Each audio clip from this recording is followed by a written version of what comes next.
lot of water. We use a lot of water. Thank you. Yes. We use a lot of water. I think for a liter of beer we need 6 to 7 liters of water. And then if we have 1 liter of beer, there is 5 to 6 liters wastewater to be treated, that's put back into the nature. We have a lot of waste, and part of the waste of the brewing process we have been reusing in the pig farm that I have now founded. We also have a pig farm with more than 600 animals. Okay, with the brewery, we offered a lot of internships to students of UTAB, and I think it is also one of the practical, practice-oriented parts of the career fair. It's very important that students learn things at university that they can apply in the private sector. Okay, I'm also building a lodge on the Kivu Lake, and I'm also in the board of the Nile Institute that is now being built on the Borongo, where we will have a lab where we will research the quality of water that comes through the Borongo as well as in the Lake Kivu. You know that in Rwanda is one of the longest, furthest sources of the Nile. There are 2 Niles, but say from the White Nile, Rwanda is the furthest source.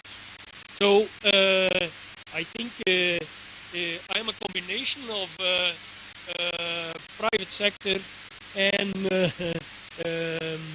university and research-led activities. Okay? Now, as chairman of UTAB, I think it's also important that I introduce UTAB. UTAB a bit. I'm now 7 years in the board of UTAB, and I've seen UTAB grown from 2,500 students to about 12,000 students now, and that is very positive news and has a lot of impact on the university. There are a number of challenges, like the infrastructure is not necessarily following the number of students, and we suffer from this a lot. Okay, we have also a large number of holiday and weekend students. That's the majority of our students are this, and is also partly because we lack infrastructure to host students around the university. But we are situated in a super good environment. As you see, Gicumbi and Lumba is a very rural environment in the northern of Rwanda, where there is a high need for agriculture education. Okay, so we have here faculty of agriculture, a faculty of social sciences, and a faculty of education. Now, UTAB is a private university, totally self-financed and relying on more than 90% of its income on the tuition fees of students. So that is also a different dynamic than universities that are public, and it comes with its own issues. Okay.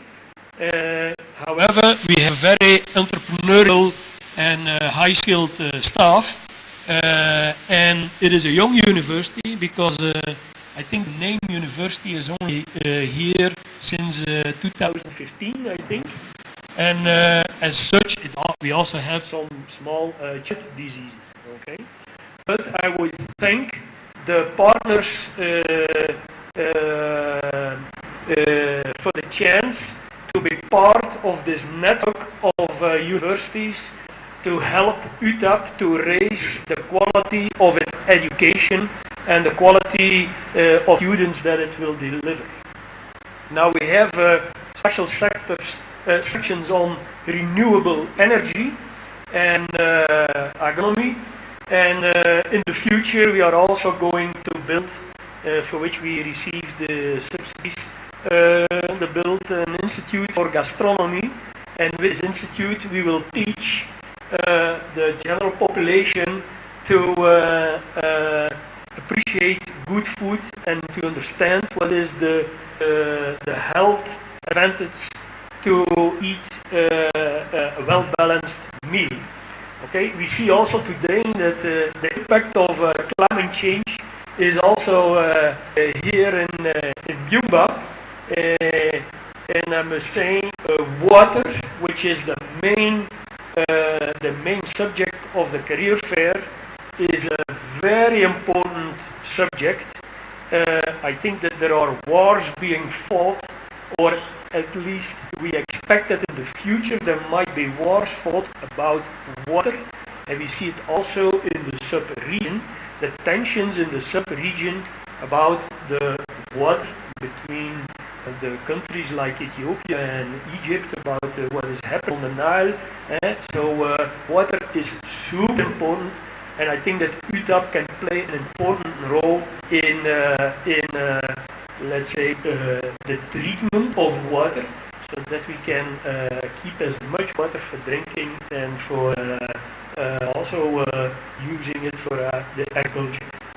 Okay, so as our Vice Chancellor said, we are here to exchange experiences. He called it transfer. We are here to develop the students. It was about teaching. Raising the quality of education and prepare our students for the labor market, and it means that we need to be a university with impact on the society that is very practice oriented.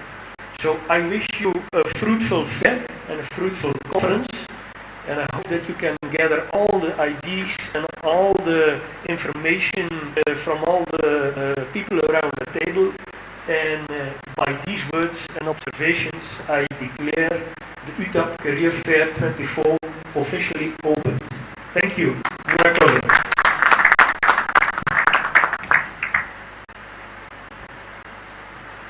Thank you. As our chairperson of UTAB governing board has said, even though outside we are seeing that it is raining, but actually we are also facing some troubles and the problems according to what has said. So alongside with the speeches that are being addressed here, let us be focused on the theme of the day, which is treatment for drinking and watering. So it is in this line that we would like to invite the keynote addressed by representative of the Ministry of Infrastructure.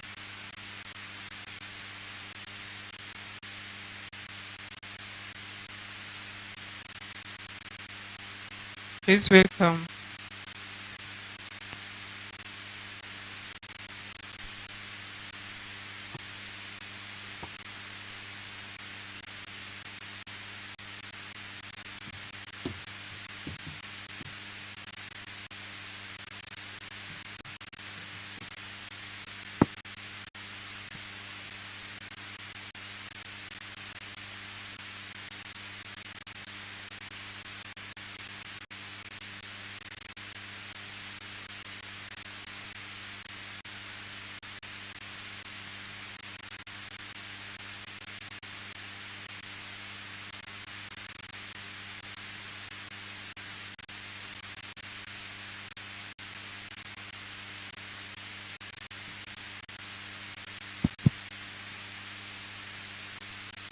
Chairperson of UTAB Governing Board,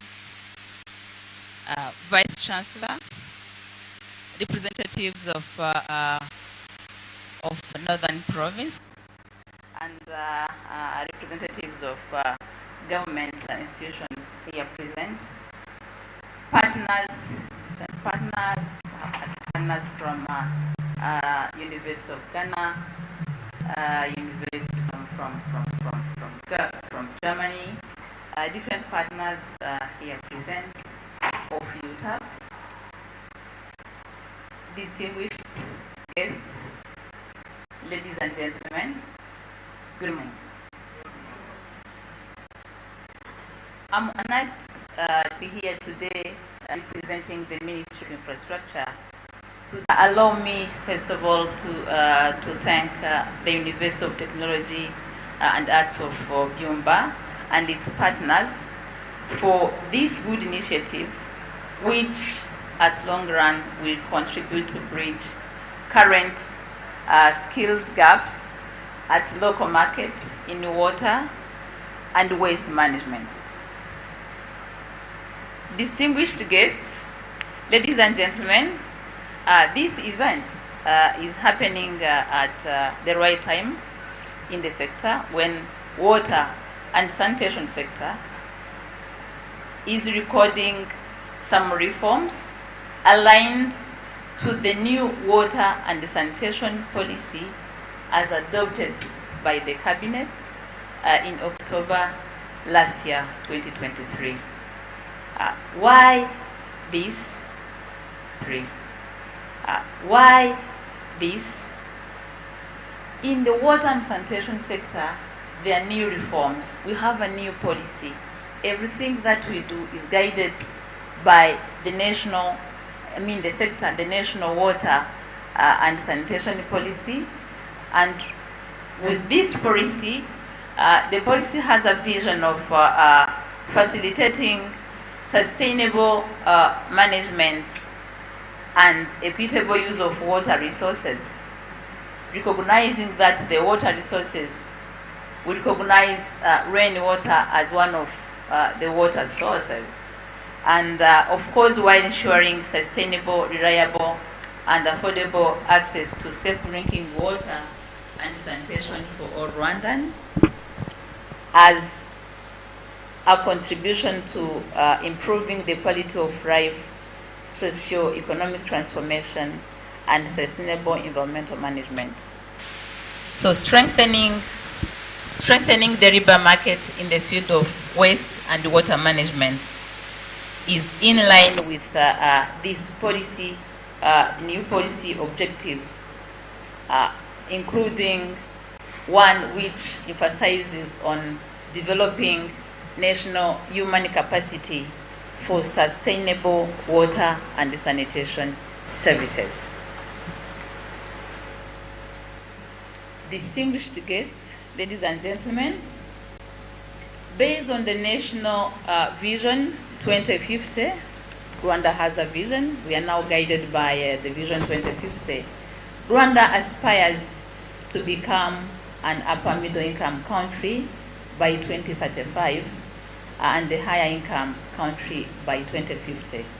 And on the other hand, the government of Rwanda is committed to achieve the water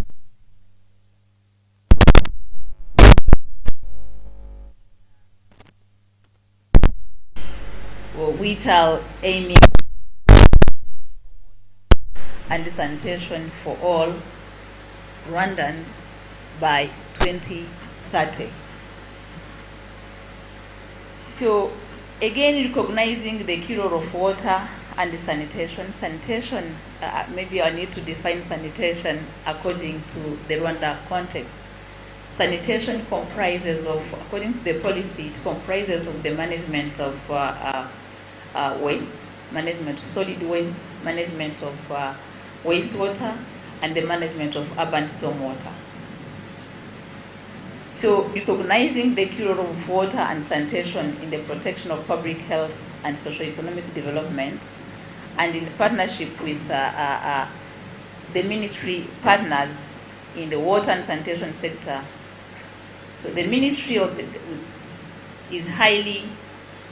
Ministry of Infrastructure, was representing on behalf of the government, is highly investing in the sector to ensure sustainable, equitable, reliable, and affordable water and sanitation services for all. So So far, the government has invested in water and sanitation master plan development, and in collaboration with its partners, is initiating several programs aimed at increasing the water and sanitation services by increasing water production capacities, constructing, upgrading, and extending water distribution networks across the country, constructing centralized sewerage systems and other sanitation facilities across the country. The water and sanitation sector is also prioritizing sustainable management of water resources, as I said, and for improved sanitation services, the sector is emphasizing on comprehensive water management, including proper containment, the waste management, including proper containment, proper collection, transportation, disposal, and treatment. So this is in line with the Sustainable Development Goals in the water and the sanitation sector, for which the government of Rwanda is committed to achieve by 2030. So, distinguished guests, ladies and gentlemen, this project, the project's Network for Labor Market Oriented Education in Waste and Water Management, definitely provides solutions to the current sector gaps. We mentioned what the government, in partnership with its partners, is working in terms of infrastructure development for both water supply and sanitation, even for water resources protection. So this program, this good initiative provides solutions to the current sector gaps, especially in sanitation, in the waste management, and in the water distribution, treatment, harvesting rainwater, in different aspects, from planning, implementation, operation, and maintenance. So much as with the new policy that I already mentioned to you, adopted last year, with the commitment to achieve the SDG targets in the water and sanitation sector. So there is a need to ensure sustainability of services, increasing the services, increasing the water production by exploiting a good source of water. So we need to ensure sustainability of the infrastructure development for water supply and for sanitation, and this requires skills. It requires local skilled engineers, skilled capacities. So we do appreciate this good initiative that University of Technology and Arts of Byumba, in partnership with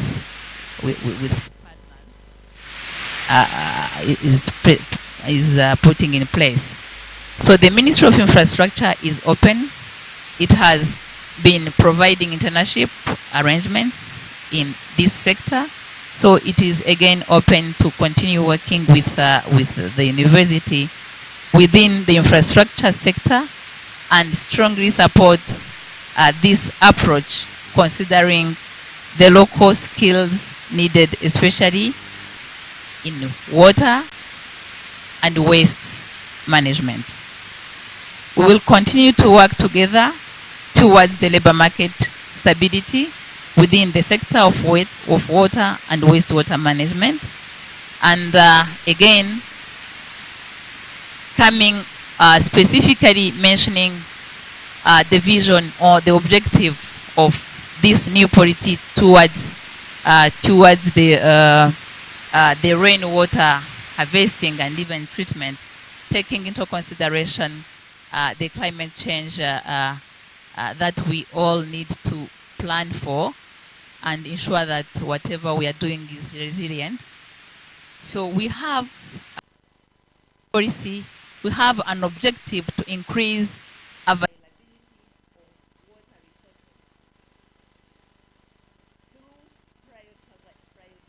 prioritization of multiple use storage infrastructure by developing artificial storage of rainwater, storing, harvesting rainwater, and the capacity in response to projected need for water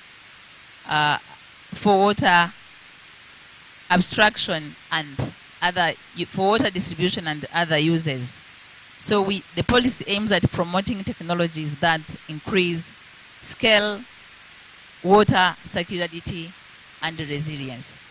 So this is to ensure that what we are discussing today, what this good partnership of University of UTAB and other partners are doing is in line with the government policies and in line with the government priorities. So without taking much of the time, the Ministry of Infrastructure will always be available. Of course, will support these good initiatives to ensure that we bridge the gap of capacity needs in terms of waste management and water management, waste and water management. Looking at the targets that we have, the national targets that we have to achieve, and even the global targets, and looking at the vision that the country is having of becoming a middle-income country by 2035. I thank you.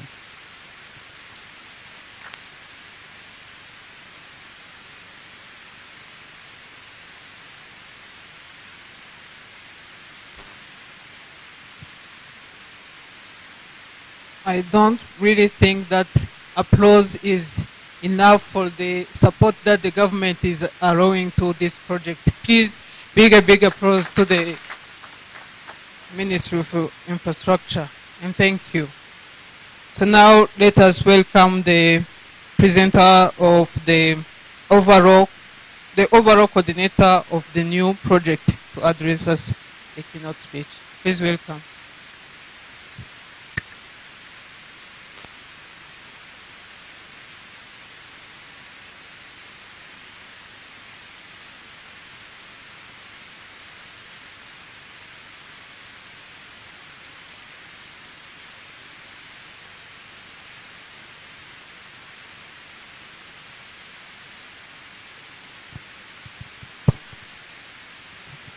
Thank you so much.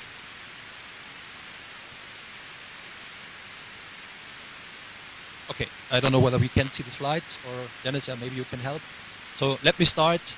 First of all, shortly introducing myself, but not before. Greetings to all participants, distinguished guests, dear Gilbert, dear VC of UTAB. I'm not the best person in following the formalities and the protocols, so just let me say hello to all of you. It's such a pleasure to be here, and on behalf of the Oldenburg team, I would like to, and of course also on behalf of my university presidents, to express our sincere gratitude and thankfulness for being here, and for having a chance to work with you together on this prestigious project. I will tell you a little about the project, how it was constructed, how it was set up, and how the region of East Africa became one of my, let's say, favorite places when it comes to research and academia. So this is something what from the beginning I found very interesting, and let me just, that's better, and the project knew when we started to think about it, it's not just like say starting from scratch, rather than using our partnerships with universities in East Africa. So in 2016, the DAAD, as you can see the logo over there, it stands for German Academic Exchange Service. So it's a big unit in Germany, funded or with financial support for academia, for research. So let's say the academic arm in the world from Germany. It's the biggest unit the strongest units, and they approached me and asked me whether I can do something in East Africa. I had previous projects in South Africa. I had previous projects, especially with my colleagues from Ghana. They are also here and going to present the activities which we did over the last years, but also fostering and concentrating on what's going to be happen in our new project. So I would like to present you a little bit the agenda. It starts first of all with our project partners. Then I would like to introduce Oldenburg University. So just for you, Oldenburg University is located in the northern Germany, close to the Northern Sea. Maybe you know Hamburg. It's just around about 150 kilometers from Hamburg. It's a mid-sized university with around about 16,000 students, and very much concentrated on sustainability, teaching education, hearing sciences, and computer science. And myself, I'm a professor for business informatics in the faculty of computing sciences, law, and business or administration. And I'm from the beginning I thought doing something in Africa means to convince people, not just doing something with me, rather than understanding them. And this means to me to not just to travel to the countries, rather than to understanding their culture, their expectations, and of course also their requirements on a university level.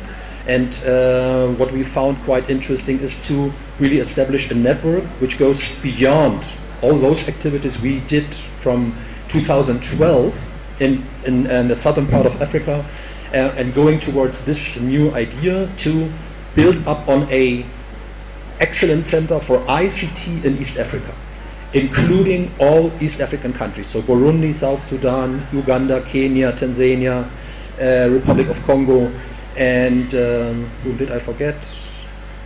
Rwanda, of course. And this project started in 2016 and was the beginning of a, let's say, strong partnership. The host is located in Arusha in Tanzania, and all other countries and all other partner universities are to be considered as satellites. And we, in this project, which was a 6 years project, we started in the first phase, the first 3 years, granting 80 scholarships for a master's program we developed. There, the master's program is in embedded and mobile systems. And in the second phase, we granted further 60 scholarships, full-time scholarships, for students in the region. So it's not just a bilateral project with Tanzania and Germany, rather than including all other countries. And handing over the scholarships and giving them the chance to participate in this event and in this in this strong partnership with this regional character. Let me just go through through the why we continued based on this project with a new project, and which you are going to see here, the Network for Labor Market-Oriented Education and Waste and Water Management. And we started of course making use of the partnership we already had. So that was UTAB being partner also in the East African context in the Senate project, and of course my colleagues from Ghana with whom I worked together since 2012. So with this partners on board, it was of course quite easy to address the DAAD in this partnership. And believe it or not, but this is just one of 5 projects which will be or which have been funded within this program. So it's considered to be very, very important and highly, not just political, rather than from Germany perspective, to have an opening door for the region. And this makes it so special. Yeah, as I mentioned before, my university is in Oldenburg. It's located in the northern part of Germany. It was founded in 1973. We do have 16,000 students and around about 2,500 employees, which includes, of course, not just professors, rather than also administration. Myself, I am the chair of the Department of Computing Sciences, Business Informatics, and I'm also the director of the Center for Environmental and Sustainability Research at my university. And we are very much open for further collaboration. We try to make, based on international aspects, to make our university more international as it was in the past. But this works only with you in the network, right? And I had a previous discussion with the chair on the board. At the end, what we should aim together is quality, not quantity. We should be unique in terms of addressing those things which really leads to skills which are professional, which really understand the demands of industry, which links better, in a better way, industry and universities, right? And of course, there is something what we need to address. Besides teaching education, the third pillar is transfer. So whatever we do in the university should not be a closed session or a closed activity, rather than giving those knowledge and providing those knowledge and this activities to partners in industry. And this is what this project is about, to link industry with academia. And in fact, the program line of the DAAD was how to link universities with industry. And that's actually the reason why we do have lots of industry partners in this project. Okay. Let me just say briefly some words about what we did with Ghana University in the past. So we developed not just Ghana, it was also Tanzania and Mozambique in this partnership. So we developed a master's program also funded by the DAAD on environmental management information systems. So how industry should behave or adapt to environmental risks. So like energy mobility, material flow management, energy in terms of how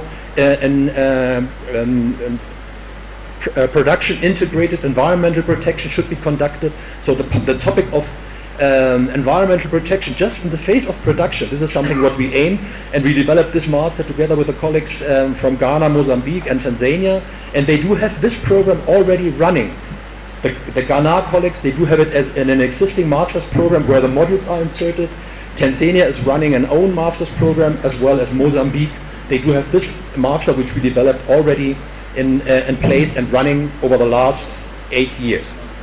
And then, based on that, we developed a doctoral program.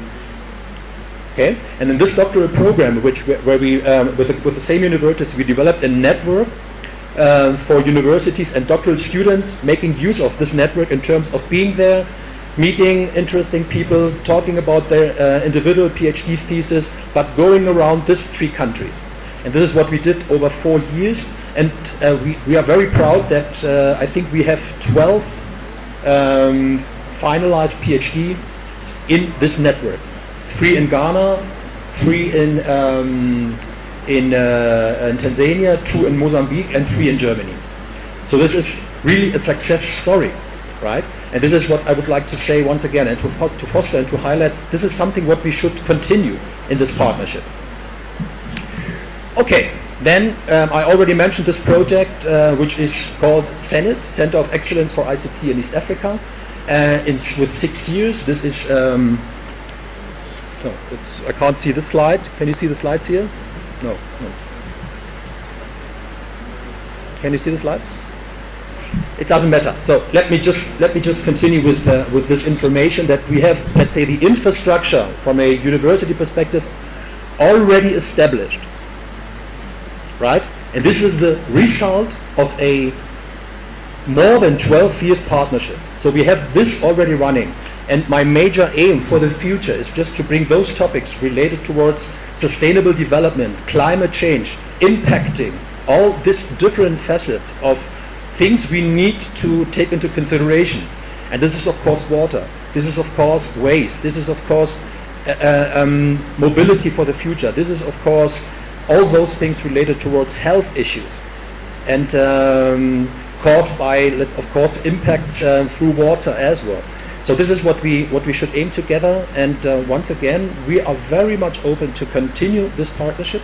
In all senses, I would like to also express my gratitude to all those people who were, let's say, also introduced and integrated and contributed to this successful proposal for the new project.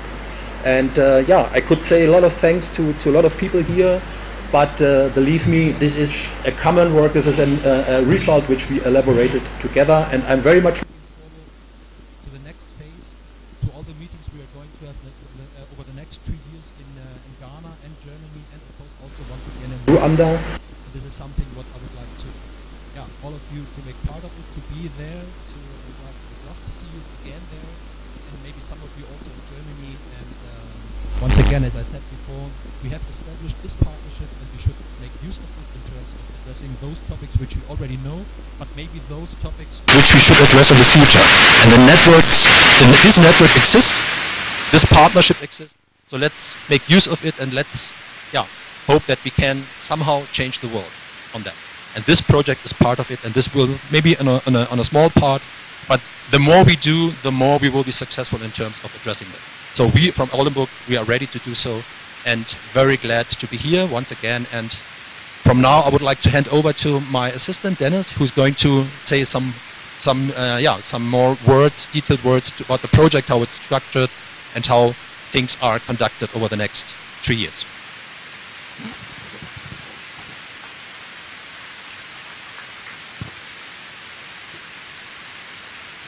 Yes, thank you, Jorge. Thank you all for welcoming us here to present our project and to have the career fair.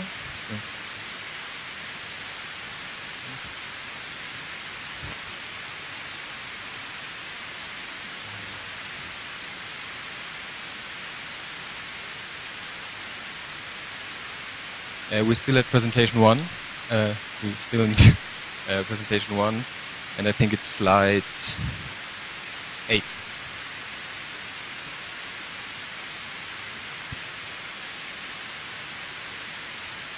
Yes, slide 8. Yeah, perfect. Yes, so I'm going to tell you about the new project in a bit more detail. We heard about it a little bit before. So I'm going to start with the background. If we move on. Yes, the policymakers in Ghana and Rwanda have recognized the importance of mobilizing resources within their countries for sustainable development. And two of the most critical resources, of course, in this regard being water and waste. At the same time,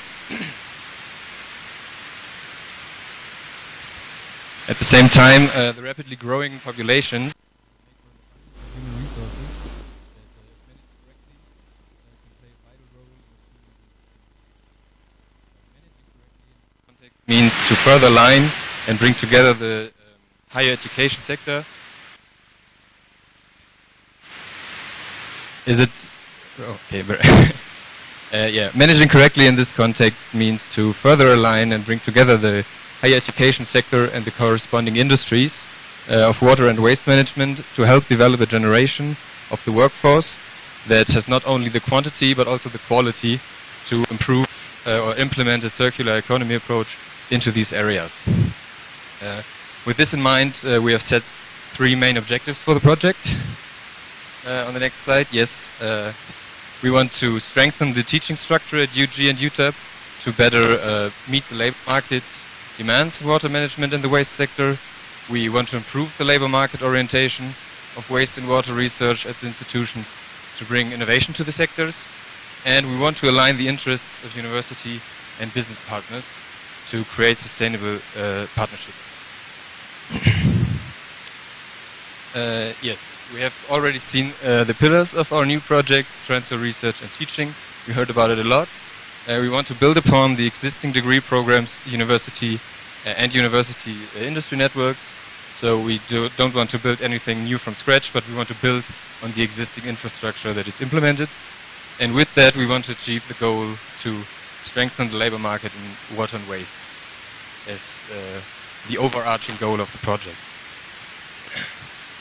We have 5 main outcomes we want to achieve in this project, and the first one aiming for the teaching pillar, being the 2 outcomes of an inter-university credit-bearing lecture series model that is going to be implemented, and it's going to have the topic of the circular economy that will be integrated into degree programs, and the outcome of a practice-oriented focus module in collaboration with business partners to enhance professional application. Then, in the research pillar, we want to conduct relevant research projects in the field of circular economy that include a gender impact assessment and are in the forms of papers, presentations, and collaborations. Then, moving to the transfer outcome, This is what we do right now, basically. UG and UTAB will establish an annual career fair that aims to attract companies of interest for the students of the considered degree programs. And combining all the three pillars during the project, throughout the project, we will have practice-related thesis topics in cooperation with local business partners, covering all the locally relevant research topics and strengthening the employability along the way. So now I will go a bit into more detail regarding the outcomes of the main activities. The lecture series module is going to be a series of asynchronous virtual lectures together with a synchronous seminar. The lectures will be given and or taped by academic and business partners, so the students can work with the lecturers on their own time. The seminars will be conducted by staff at each partner institution as well as the business partners. And the center of the lecture series module will be on the principles of circular economy, with a specific emphasis on the waste sector and water management, of course. Then the careers fairs, the reason why we're all here today. There will be yearly career events for students and industry partners. It's to learn about potential employers in the future, facilitate internship arrangements, and raise awareness about startup opportunities. The internship arrangements will be monthly internships that will be conducted abroad. Informations about which students will be eligible to take part in these internships and which partners will participate to take on students in their business will be shared in the next couple of weeks through our project website or the websites of your respective universities. Lastly, I want to tell you about the summer schools that will be yearly, not at each partner every year, but alternating between Rwanda and Ghana. And they will bring together students and staff from universities and business partners to work on cutting-edge research in the field of circular economy and waste and water management. It aims to give professionalization offers like paper writing workshop or similar activities. The students work on papers, presentations related to the thematic focus. With that, that's all for the project right now. If there are any questions above that or beyond that, feel free to ask us in the free time or in the lunch break or something. We can talk about it. There's a lot to talk about, but I wanted to keep it on the basics for this presentation. Now coming to the industry partners that are here from Oldenburg today, I'd like to shortly introduce the OOWV and ECHO. OOWV being the freshwater business in Oldenburg and our region in general, and then ECHO, which is a managing firm that is consulting businesses in terms of sustainability and even more stuff, but they will tell you about it in a minute, starting with Egon Harms from the OOWV.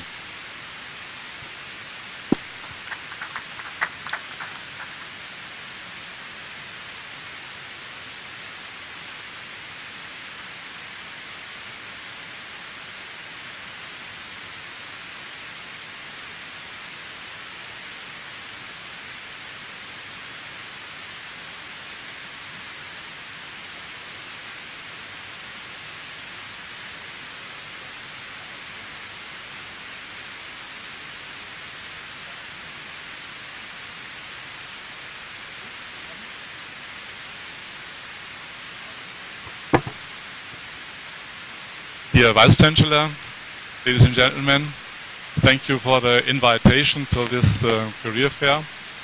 My name is Egon Harms. I am a hydrologist, and I've been asked to give you a short introduction to the OOWV, the water supply company in the northwest part of Germany, where I've been working since 35 years. Next slide, please.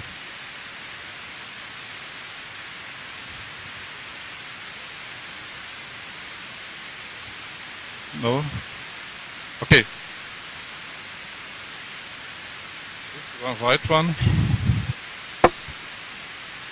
Okay, the next one, please. Next, please. Okay, yes, that's right. Thank you. A map from Germany with its federal states. In the northwest part, you see the federal state of Lower Saxony. And on the right side, you see the supply area of OOWE.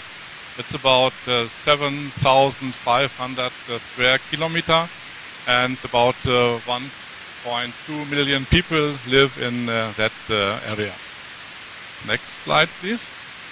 Okay, about our organization, as I told, 7,500 square kilometer. In OOWE, nearly 1,000 people work. And we are a public company. We have public members in drinking water section. These are 9 county districts, 21 cities, and 57 municipalities.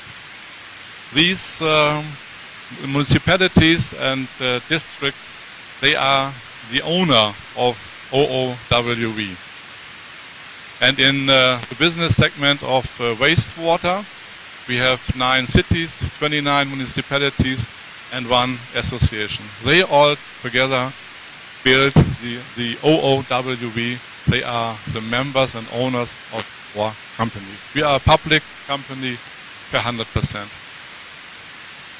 In wastewater disposal, we have a sewer network of about 5,000 kilometers, 44 wastewater treatment plants, and we are still growing. More and more municipalities transfer the wastewater plant to our company, so we are lucky and we are growing. The volume of wastewater is around 35 million cubic meter per year, and we have 1,100 pumping stations. And last year, 2022, we invested in our wastewater disposal system 50 million euros. The area is 3,700 square kilometer, and on the map you see more green and more blue areas, and OOWE is in the whole area responsible for drinking water, but in half of the area we are responsible only for wastewater, but we're working on it, and perhaps in some years we will be responsible for drinking water and wastewater in the whole area. Next slide, thank you. For drinking water, where I am responsible for water abstraction and also for water protection for all 15 waterworks. To our grid system, 390,000 households are connected. Our pipeline is 50,000 kilometers, and we have a daily consumption of about 125 liters per person and day. The drinking water supply total is 85 million cubic meter per year, so we are in drinking water double the amount on wastewater. We have 15 waterworks, 4 on the Austrasian islands, and that is a very difficult job to get sweet water on an island which is surrounded by salt water of the North Sea. We have 11 waterworks on the mainland, and these are waterworks between 1 million cubic meter per year up to 20 million cubic meter per year, and we only use groundwater. We have no water from river or rain or something like that, dams. We only have groundwater plants.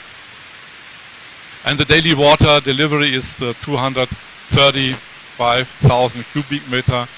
We use 260 groundwater wells in the whole area. Next, please. As I told you, we have 4 waterworks on the island. They are very small. On an island, you can pump out of the groundwater per year less than 1 million cubic meter. In the meantime, it is up to 405. Okay, change. up to 500,000 cubic meter, and big water plants are on the mainland up to 20 million cubic meter per year. Next, please.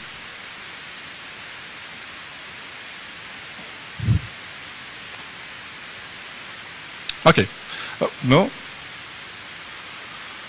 Yes, we don't know. I think it's missing one. Can you go next? Okay, we take this one. We have a lot of challenges, of course, climate change, but also with groundwater pollution. And so it is my job to find good groundwater, water in good quality and in the amount we need the water. So it is my job to find new groundwater. We explore new groundwater layers.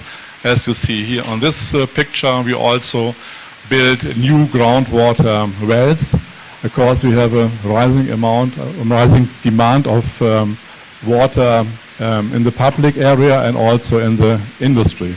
Next, please. Here you see my colleagues working on the borehole. Next, please.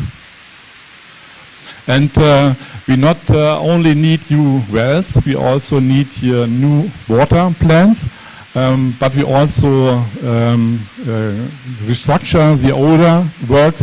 This is a water plant out of the 1960s, and up to the last 10 years we only had 2 storage tanks, like you see them here on the left side. It's storage tanks with about 5,000 cubic meter each one, and due to climate change we have high amounts of water demand in the summer, in the hot summer days. So we decided to build 2 other storage tanks. Now we have not only 10,000 cubic meter stored at this water plant, we have 20,000, so we can solve the problem of the high peaks we have on dry summer days. And as you see, we use solar energy on all our waterworks. We also use wind power and gas from the wastewater plants, and we try to be able to supply ourselves in energy at about 2030, only using our own energy, solar and wind and so on. Next, please. We also have to widen our water supply system. We are mainly a rural area, and it is quite easy to build new water pipes in a rural area in a sandy ground. There's an easy job, but we have problems with nature conservation. So if we have to pass, for example, wetlands, it becomes complicated with nature conservation, and in some cases we use horizontal drilling, like you can see on the next page. Okay, you see. Here you can see how we drill horizontal, not through the wetland, but under the wetland, and then nature conservation is very happy with us, and we can go further on with the pipeline. Next, please.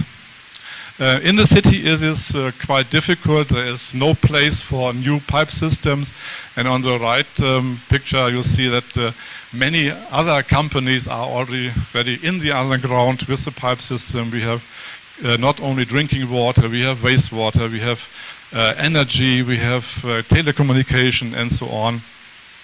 What people don't like is when the water company comes, opens the ground, puts in the pipe and closes the ground, and 3 months later the energy company comes, does the same, opens the ground, puts on in the pipe, and so on. People don't like that. So we have to arrange with all the other companies who are responsible for energy and so on, and to do it in one big action. Okay, next one. In the end, we are successful. We have connected about 99.9% of all people in our area to our grid system. and they are very happy with our water.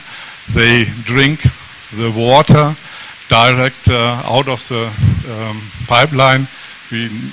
It's not necessary in Germany to drink water from bottles. You can drink it from the tap, and people like it. Thank you.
Which are responsible for this network with universities and other companies, and by now it is an international network, and that's the reason why I'm here.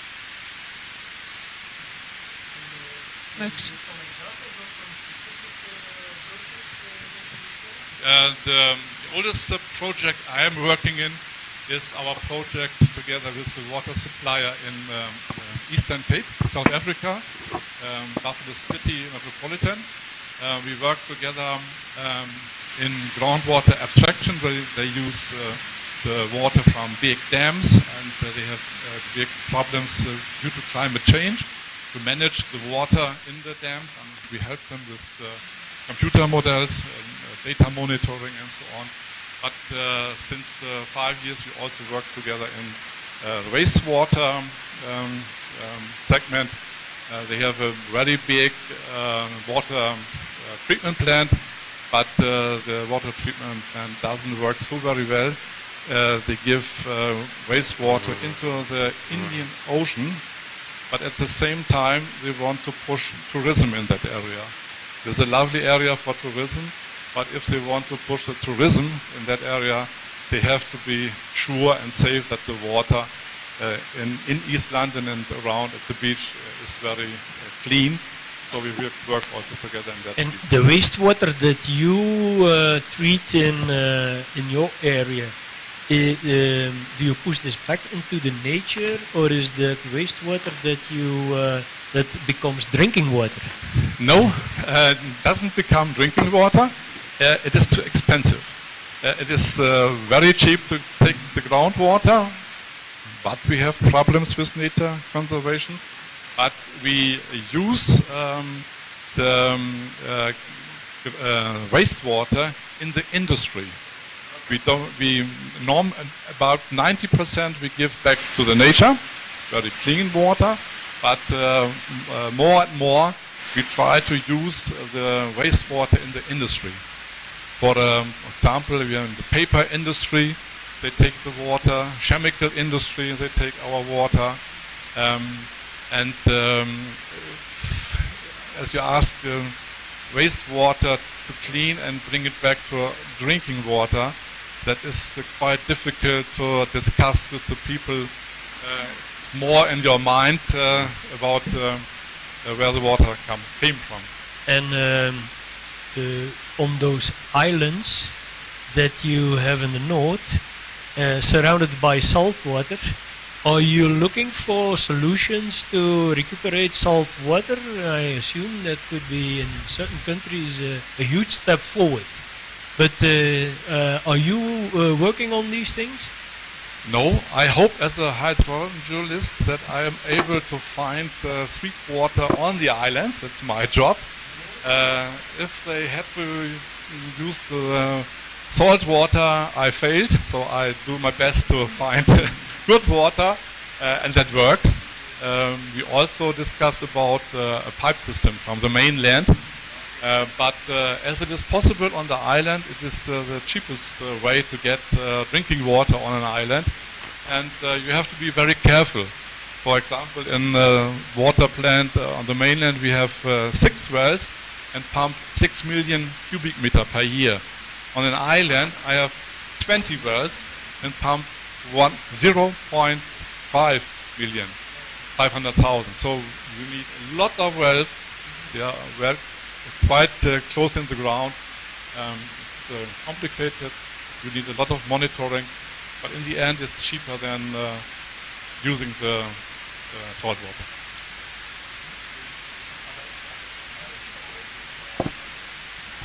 Maybe to give you some other examples, so for instance, like we have a close cooperation with, signed with a contract between UTAB and Oldenburg University on different facets, especially those related towards technology advancement like blockchain, like digital twins, like data science aspects, how to, for instance, forecast heavy rain, heavy rain, or to occupy, for instance, with using, instead of changing anything on the real world, with digital twins, we create models that you be able to adapt them before doing it in the real world, right? And this is done with blockchain and with digital twins technology and models which we applied together with the company. Blockchain and things is very far from my from my knowledge, but from the consumption part, do you do anything with data, like forecasting where you will need to push water to? It became a very big challenge in the last 5 years due to climate change. To know how much water do we need in 2030, 40 and 50, because we get a right to abstract water for 30 years, and then we have to renew the right to abstract the water. But so it's very important to know, to estimate how much water do we need in 2050. Yes, but that is long-term forecasting, but I would guess you say one of your main issues now with climate change is the fluctuation in consumption during the seasons. Eh? Yes. And you also forecast this. That's also a big problem. Normally we have normal amount of water, for example, 2,100 cubic meter per day, 250,000. But on a very dry summer day, it can go up to 400,000. So there is a huge difference between the normal demand and the high peak demand due to climate change when it is very hot in the summer in Germany. But normally doesn't happen so. Thank you. So I wanted you to share with us how you deal with, how do you utilize rainwater in the water supply system? We don't use rainwater in the whole supply system, but normally we thought that we have a lot of rainwater and let us bring the rainwater to the rivers and to the North Sea as fast as possible. But that seems to be wrong due to climate change. We have to keep the rainwater in the field, in the area, because in the summer, especially the farmers need the water. They need it for irrigation, for the farming, and so it is a mistake to bring out the water, rainwater, very fast to the rivers.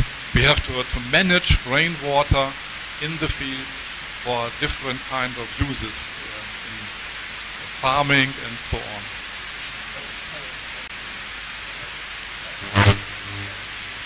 Now, out of your experience, you are digging in the ground for water. If you see the hilly environment of Rwanda, do you expect to find easily water here in the ground? No. The groundwater is used in the northwest part of Lower Saxony. In the south part of Lower Saxony we have also mountains, hills, not so high like this, less than 2,000 meters. but we have a dam system. We have rivers and we have dams, and we manage the dams. And out of the dams, we take the water, we use it for drink water. But that is then surface water, but yes. that is another source than pure rainwater? Because I would say a river for me this is rainwater.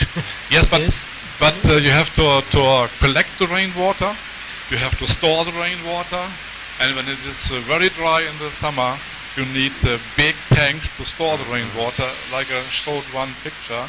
It's not enough to have 10,000 cubic meter per day as a storage for drink water. Now we need 20,000. And if you do that for a longer period in a huge area, a big city, then you get a problem, and that problem makes it expensive. So at the end, I think it is easier to build a dam to manage the area around the dam. You can organize water protection in such an area, and then use it as drinking water.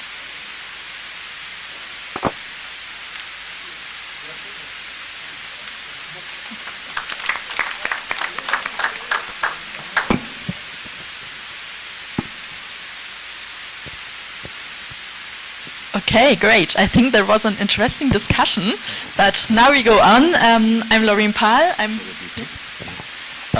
Sorry a bit. I would like to maybe to precise that discussion should continue later on in the group discussions, because in the after the lunch break we should have also discussions. I think we should deepen some subjects. Thank you. Okay. Yeah. Thank you for the invitation. I'm Laureen Pahl. I'm from the ECO Unternehmensberatung. That means company consultancy from Oldenburg as well. And ECO means ecology and communication. So we consult our clients in ecology and communication. And I will tell you more about that later. We were founded in 1993, so we are 30 years old, a quite old company, and maybe you can imagine in 1993 sustainability was a topic, but not as today. So we have a big change behind us, and we did a lot different things in the years. We are also an associate institute of the University of Oldenburg. That means we are a little bit special because we are not financed by the University of Oldenburg. We have to finance ourselves. But we have lectures in the University of Oldenburg, and students also can write their thesis in our company and have a lot of practical input when they write their thesis. We also have one student writing the thesis about, I think it's employment and how the Generation Y can be supported to get better into the job market afterwards. Our main topics are management systems. Maybe you know the ISO norms. That is one huge topic we have. Then we also have the leadership and strategy topic, because we think leadership is very important to get the company good into sustainability, because when the leaders also live sustainability, it's better for all employees to do the same. And we also have the part living occupational safety, which is also a part of sustainability, but more the social one. So the management systems, there we have different. We have the quality management, the ISO 9001, then we have the energy management, the information security management, occupational health management, safety in the supply chain, and environmental management. That are our main topics. We also have other management systems we can consult in, but I think these are the main ones that are often asked from our clients. And we also have a focus on sustainability. So we not only consult in these management systems and occupational health, we also have a part that's called sustainability, whereas I think all the other topics also have the sustainability part in it, but these are some special topics. For example, we have the sustainability management, where we also have clients that are asking for waste management. How can a company be better prepared with the waste? How can they do waste management? So this is one big part. There are also other parts like climate management, for example, where the climate neutrality is one big part, but also the climate adaptation. I will come to that in a minute.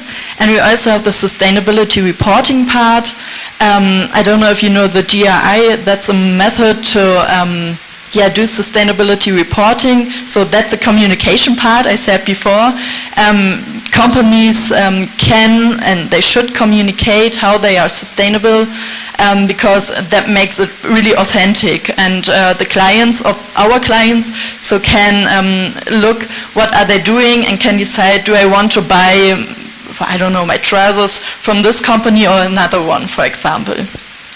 Yeah, and there's in the EU a big change in the sustainability reporting. A lot of companies have to report now from 2026 on, and that's a huge challenge for the most companies, and that is where we try to help these companies to get over it.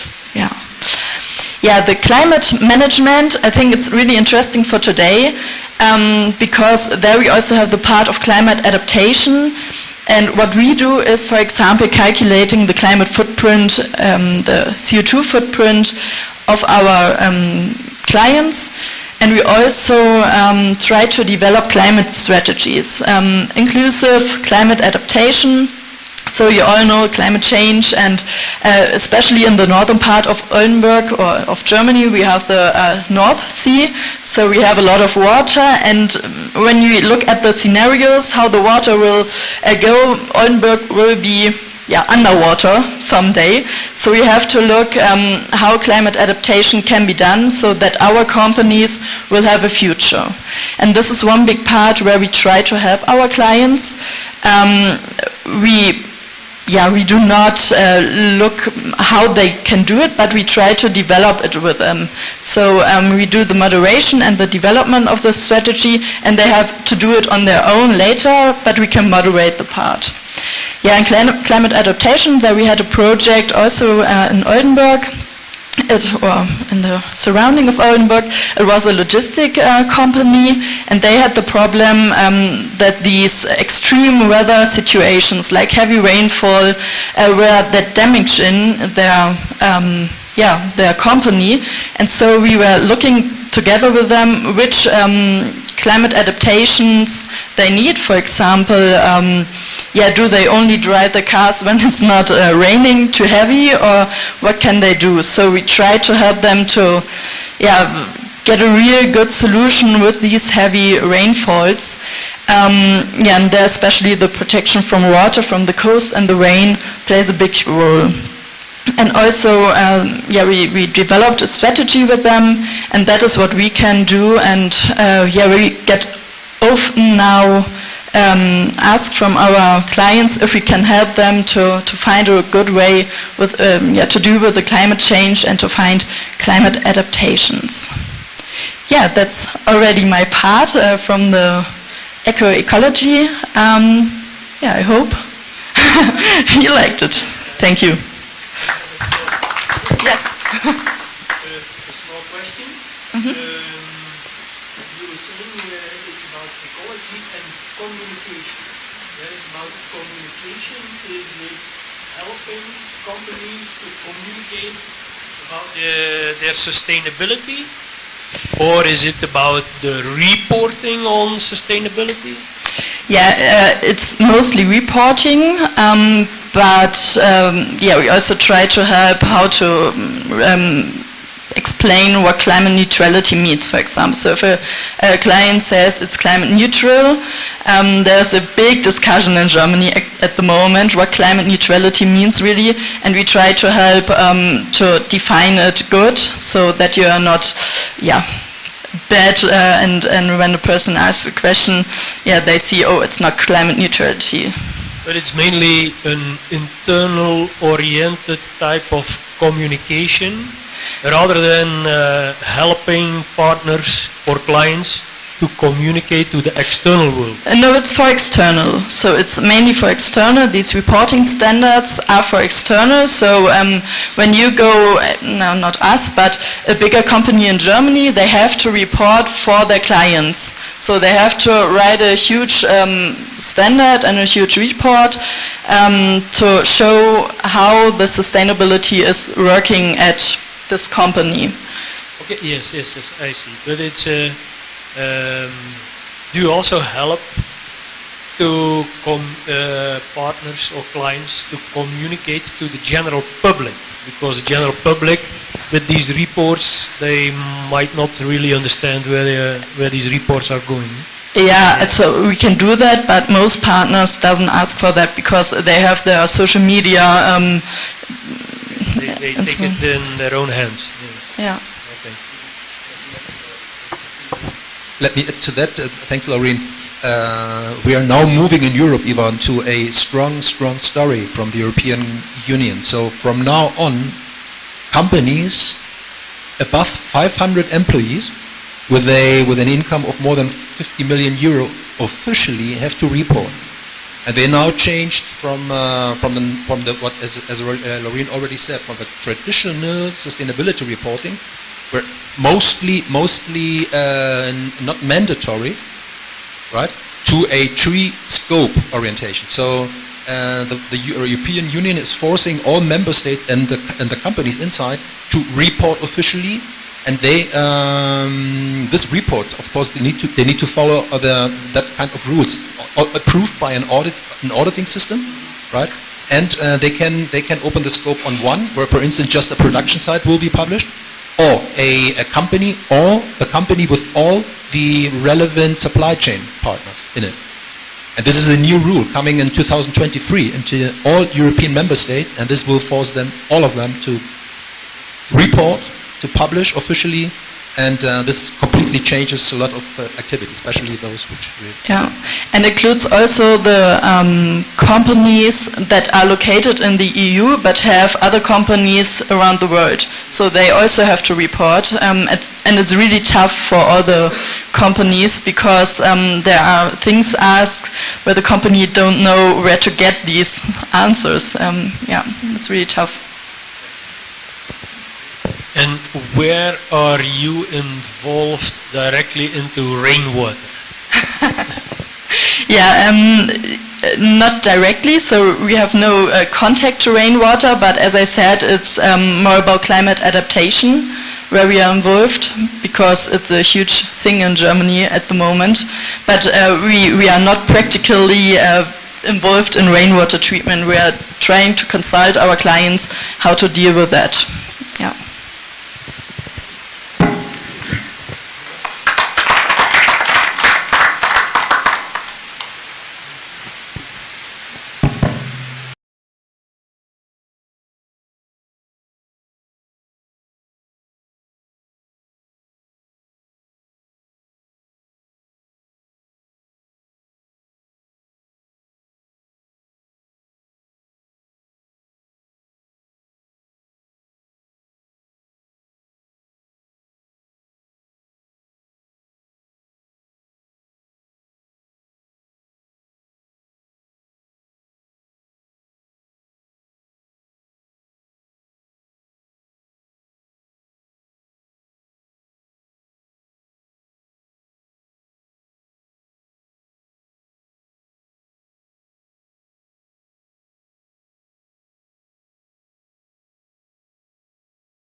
country of 1,000 hills, it means that we have also problems related to the fact that we are a country of 1,000 hills.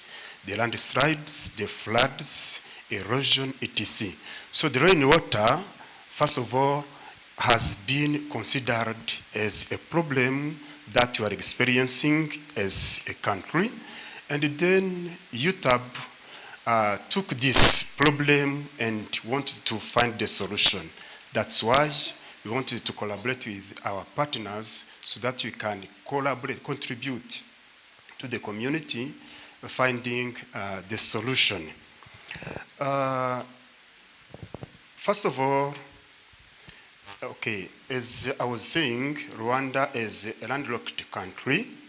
About 40% of Rwanda's land is classified as having a very high erosion risk, with about 37% requiring soil retention measures before cultivation. Natural water resources are becoming more strained each year with increasing urbanization.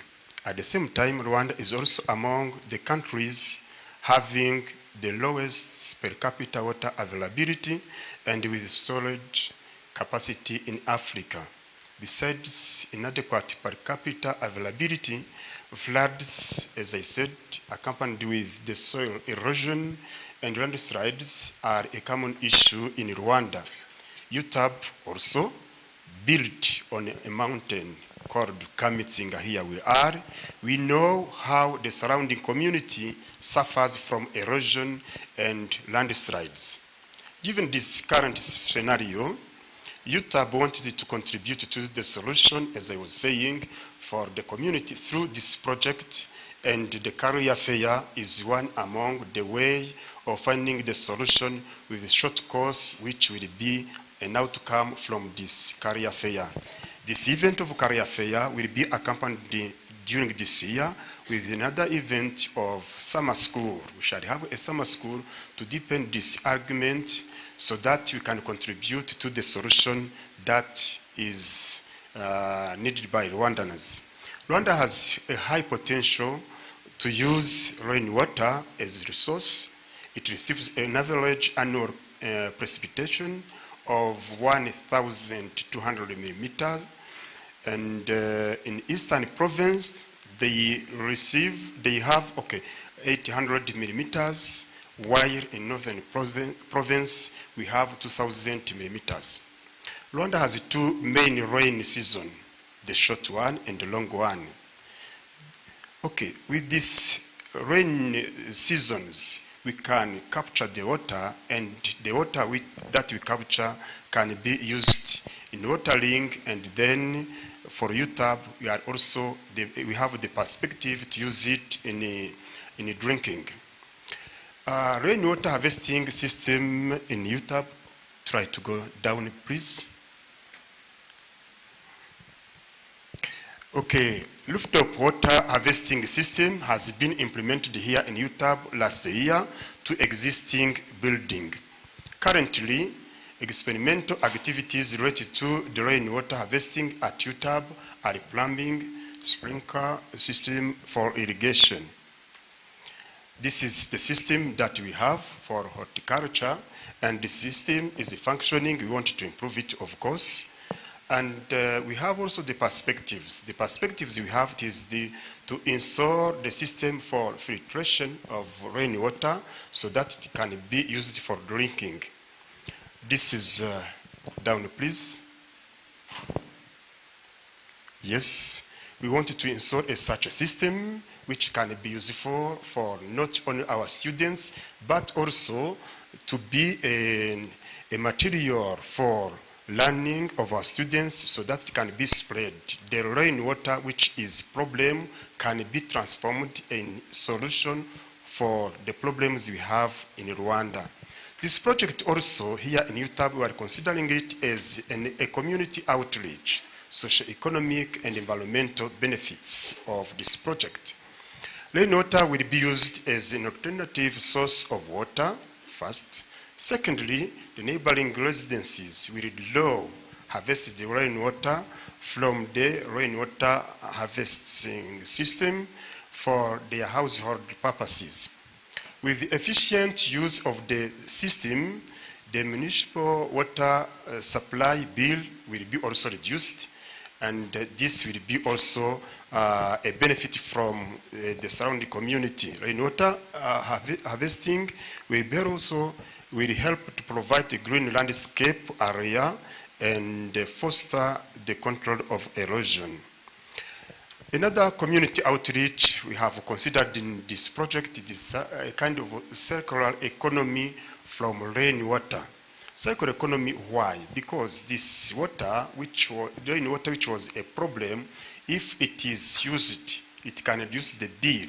This is a kind of circular water, but also the job creation. If in Rwanda we can increase the capacity of retaining the rainwater and using it, we are creating the job for people who are working in this sector, and this also can be the benefit. To implement this project, we have, of course, some partners. We have VAF, we have Fiat, we have also Enterprise Nyirangarama, Sina Urwibutso, and I don't invite all of them to complete my presentation. I invite some of them because the list is long, and to save also the time, I can invite VAF to talk about one component that can be useful for presenting how the rainwater is useful. They will talk about the fish farming, while Enterprise Nyirangarama, they will talk only on the water treatment, so that you can see how the collaboration between industry and between university, we can find the solution for our country on the problem of landslides. The rainwater, which is a problem, can be transformed in a solution for some problems we have in Rwanda. Thank you.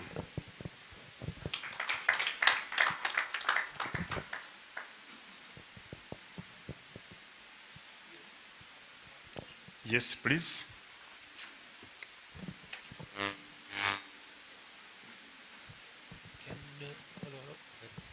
Can you come back to to those things you mentioned regarding the water treatment? So the two facilities you had there. One of the previous slides. Okay, about the water treatment, of course, is one among the perspectives of water management. In UTAB, we wanted to install a system, the water already retained, captured in tanks. We wanted to work on it so that we can filtrate it.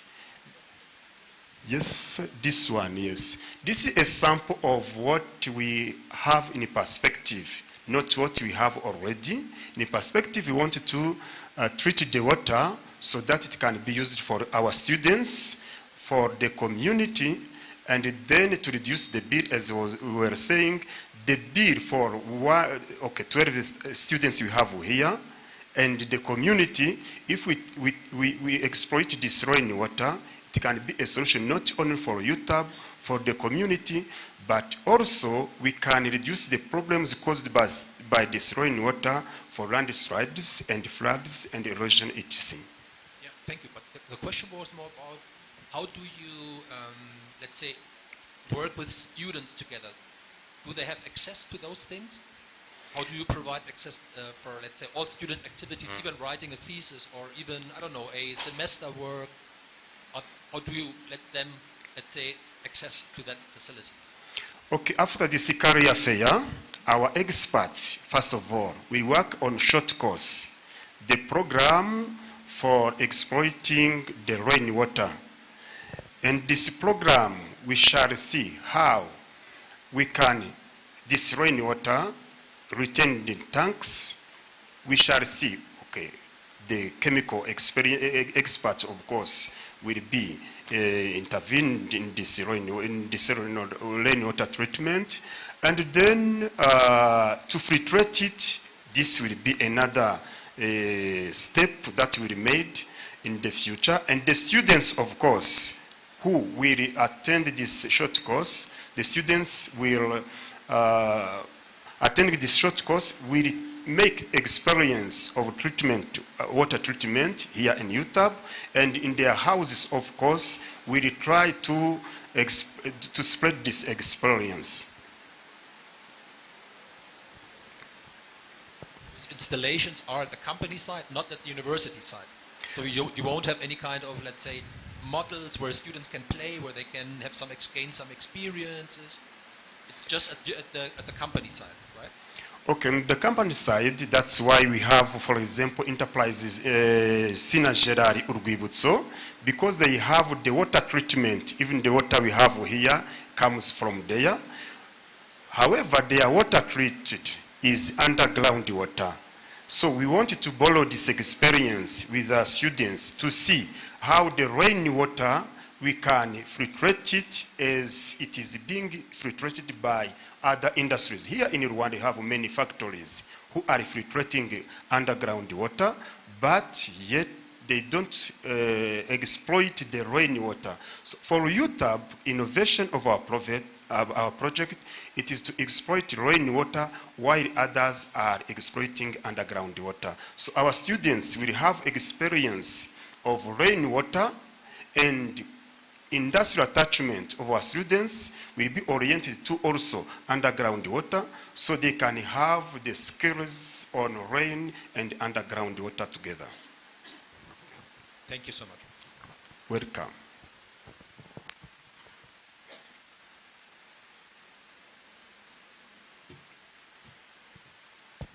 Thank you very much, Father Rissier. My name is Ndayambaje Alexis. I work for Vision Agribusiness Farm, and I am here with my colleague managing director of Vision Agribusiness Farm. Please can raise a hand and greet the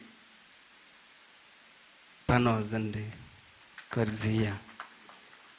We acknowledge also the UTAB University for the partnership we have. And also we are among the first graduates here at UTAB with our team. And now we host, we have about 5 internees from UTAB.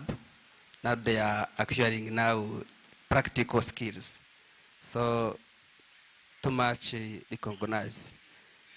On this intervention, VAF as a company, we are talented on rearing pigs, but in this intervention, we focus on waste and water management, where we studied fish farming using rainwater harvested, home and farm water management, and also food produce by watering and the irrigation system. On a background a little bit, Vision Agribusiness Farm is the company started in 2008, but regularly registered as a domestic company in 2014. So we focused on the agriculture, where I'm saying that we rear pigs, we import good breed, we multiply, we spread good breed to local community, even beyond the Rwanda. And we produce also crops, where in the previous years we started spreading the technology of staking cribbing beans with wires and sticks that reduce the cutting trees that can cause the problem to erosion. Please go down. Another slide, please.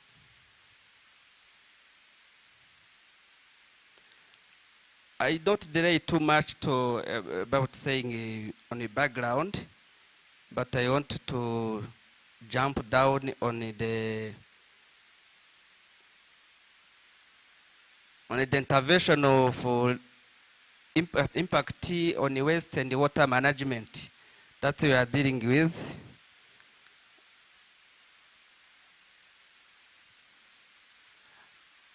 On this picture, you see there is a moving video and a picture. We have a big tank that helps us to harvest rainwater. We estimate about 1,500 cubic meter that we should harvest yearly. And we use it for distributing water in our farms for our animals. And also we use this water for watering some crops, fruit trees, etc. And it reduces also our bills of water. And then we go down on this picture. We harvest, of course, rainwater from a roof of the pig houses. And we started fish farming. We harvest rainwater.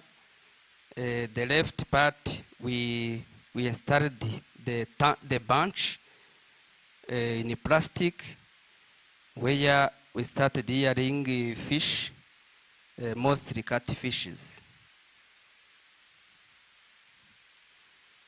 When you see on the picture, when you click on that picture, we'll play a little bit. We started harvesting catfishes. They don't require oxygenate the water. They resist. We only feed some waste from farm and some feed, and we started to get a good yield of fishes. But we intend to expand the project of fish farming by establishing a fish hatcheries that can help us to produce more fingerlings that should be also given to other farmers for expanding the business, and also we can also help us to get fingerlings nearby. When we go down to another slide,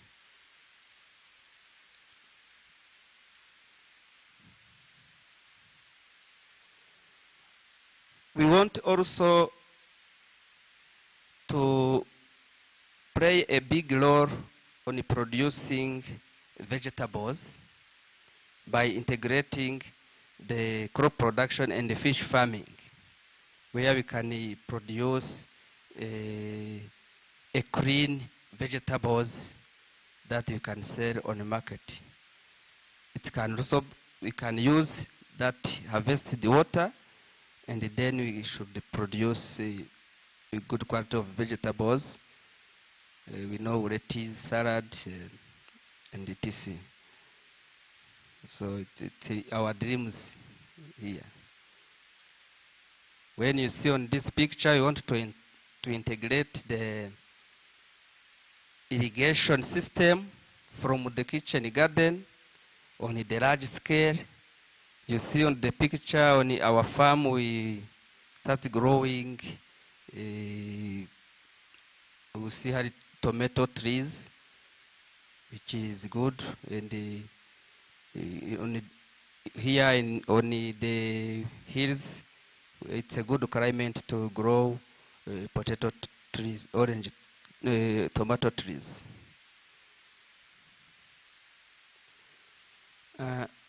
We want also to empower, to bring an impact on treating water because we have seen as a side with hills, many farmers or other household, it's a big challenge to get a purified water to drink.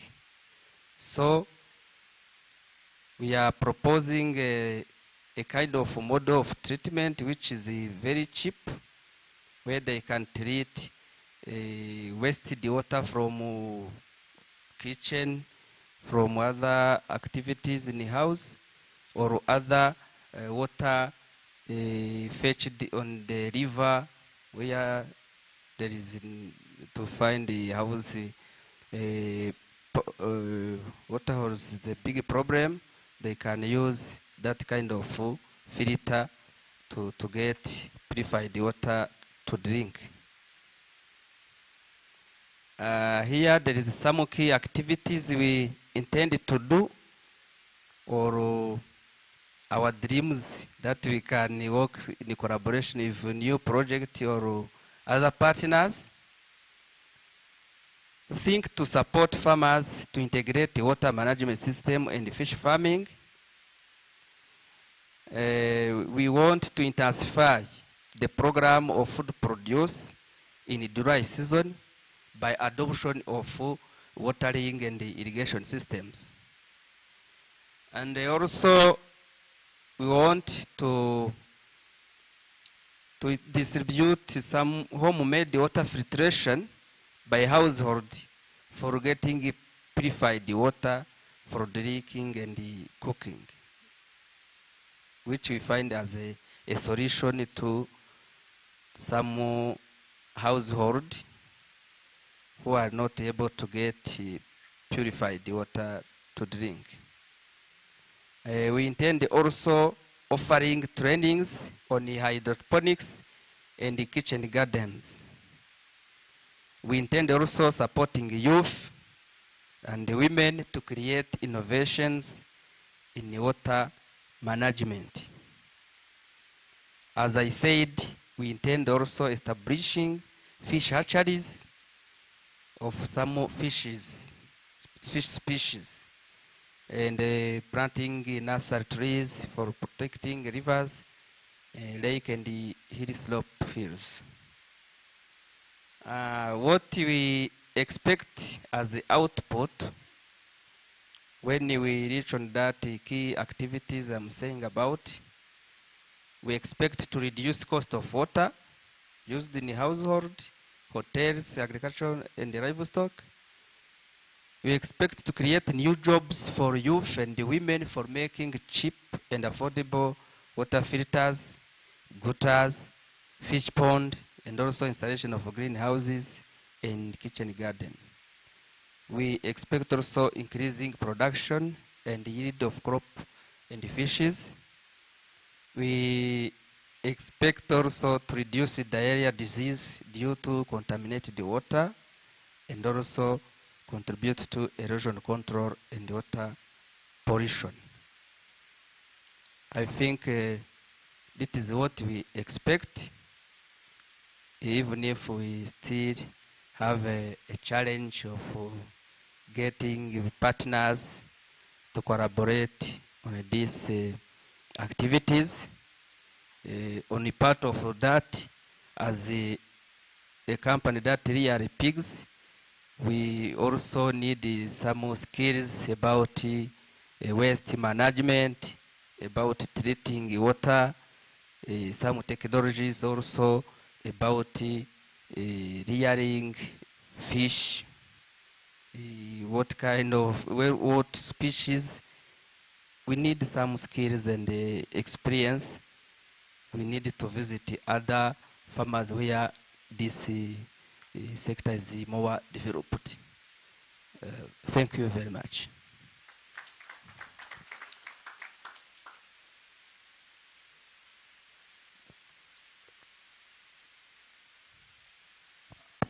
Thank you, VAF representative. Yes, I have a question. One second. Yeah, okay. No, very fast. So how do you keep your contact with UTAB alive? I mean, you are a student, or you are a former student, right?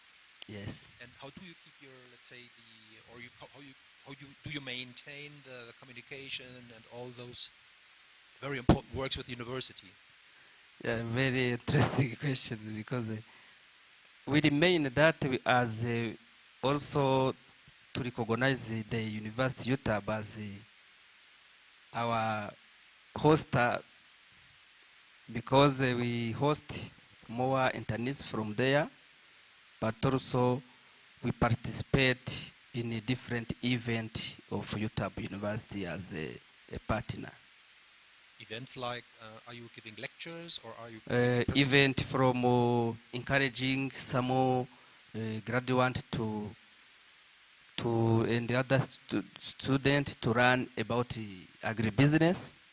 We contribute to award the best graduate in animal production. I knew every year we contribute to reward. Yes. Okay, thank you. Thank you. Okay, thank you. Distinguished guests, remote audience. There is another question? Yes. You are welcome, sir. Mine is a comment and a suggestion that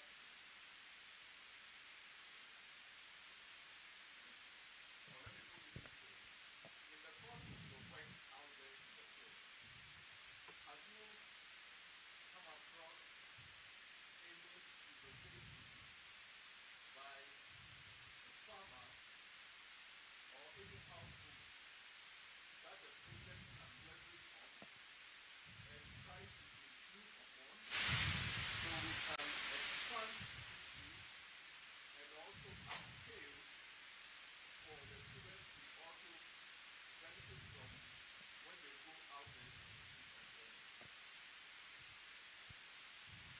Okay. Thank you very much. Maybe it is a question for all of us here, university and the others, because what we intend, we want to create a model farm that should help students from universities to gain more based on experience, practice. So we need to collaborate with different partners to bridge that. It's what we dream. If we have a fish pond, if we have different animals, we have a AI center, artificial insemination center, we need to improve more that our center or our company that can help students from all over, not all over the world, but mainly gain more experience from us.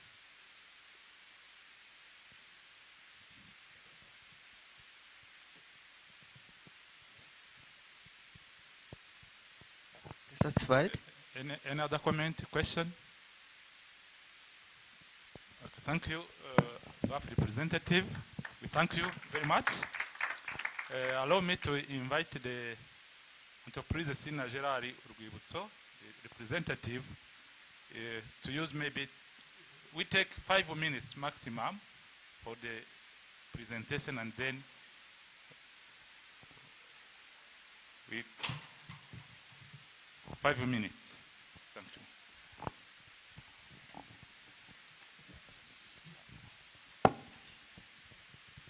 Okay, thank you everyone. We will try our best to use 5 minutes as he asked.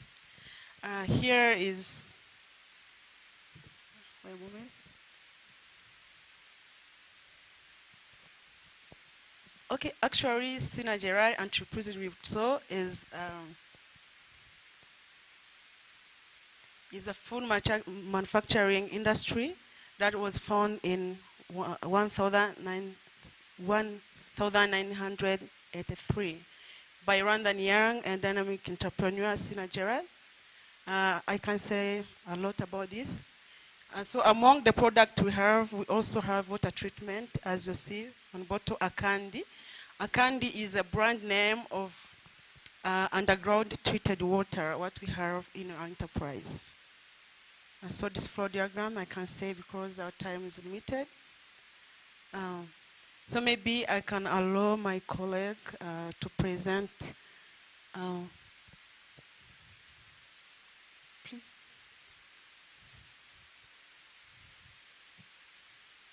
Next slide, please.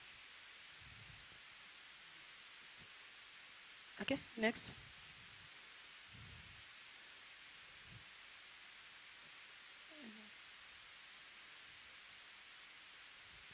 Okay, let's jump to filtration system so that we can run it. Yes. Thank you.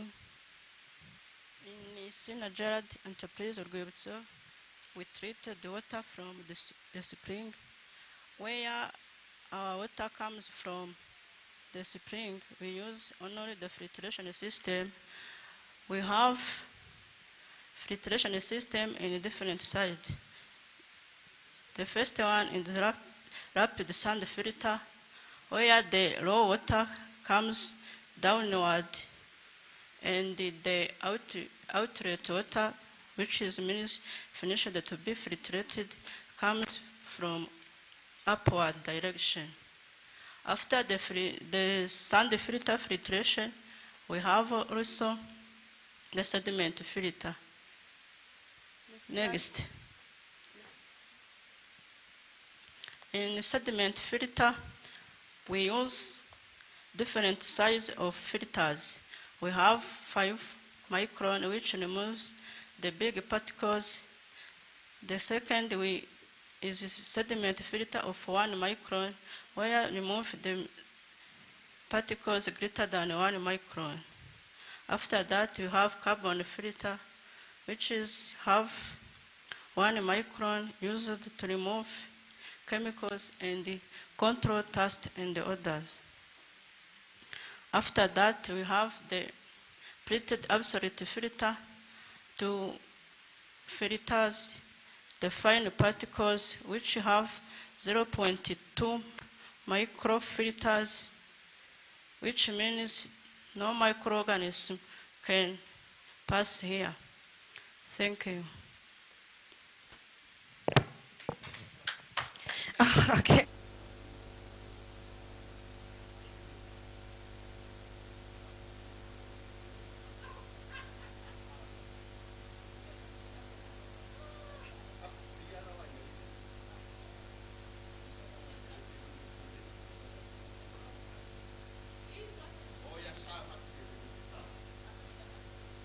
We're interested to rainwater treatment too. We thank you very much from this career, and really thank you everyone to be here in this project. I'll take the opportunity to invite you all to our field visit to see all the process from first slide, please. First slide. First one, first slide. From the source, I would like you to invite everyone for the field visit. From the source, this is the source where we take our raw material, I can call it raw material, then we do filtration. The water is coming from here to the factory, as you see on the picture. So thank you, everyone. Hope to see you tomorrow on the field.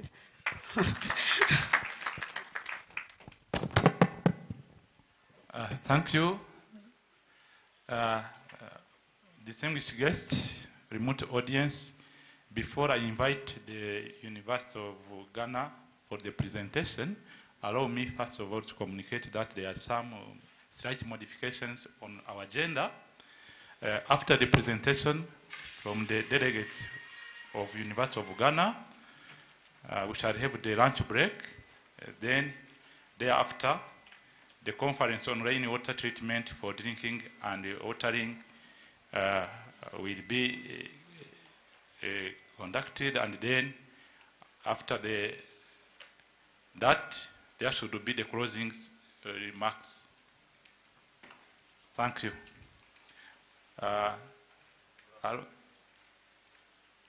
Question? Next presenter, yes.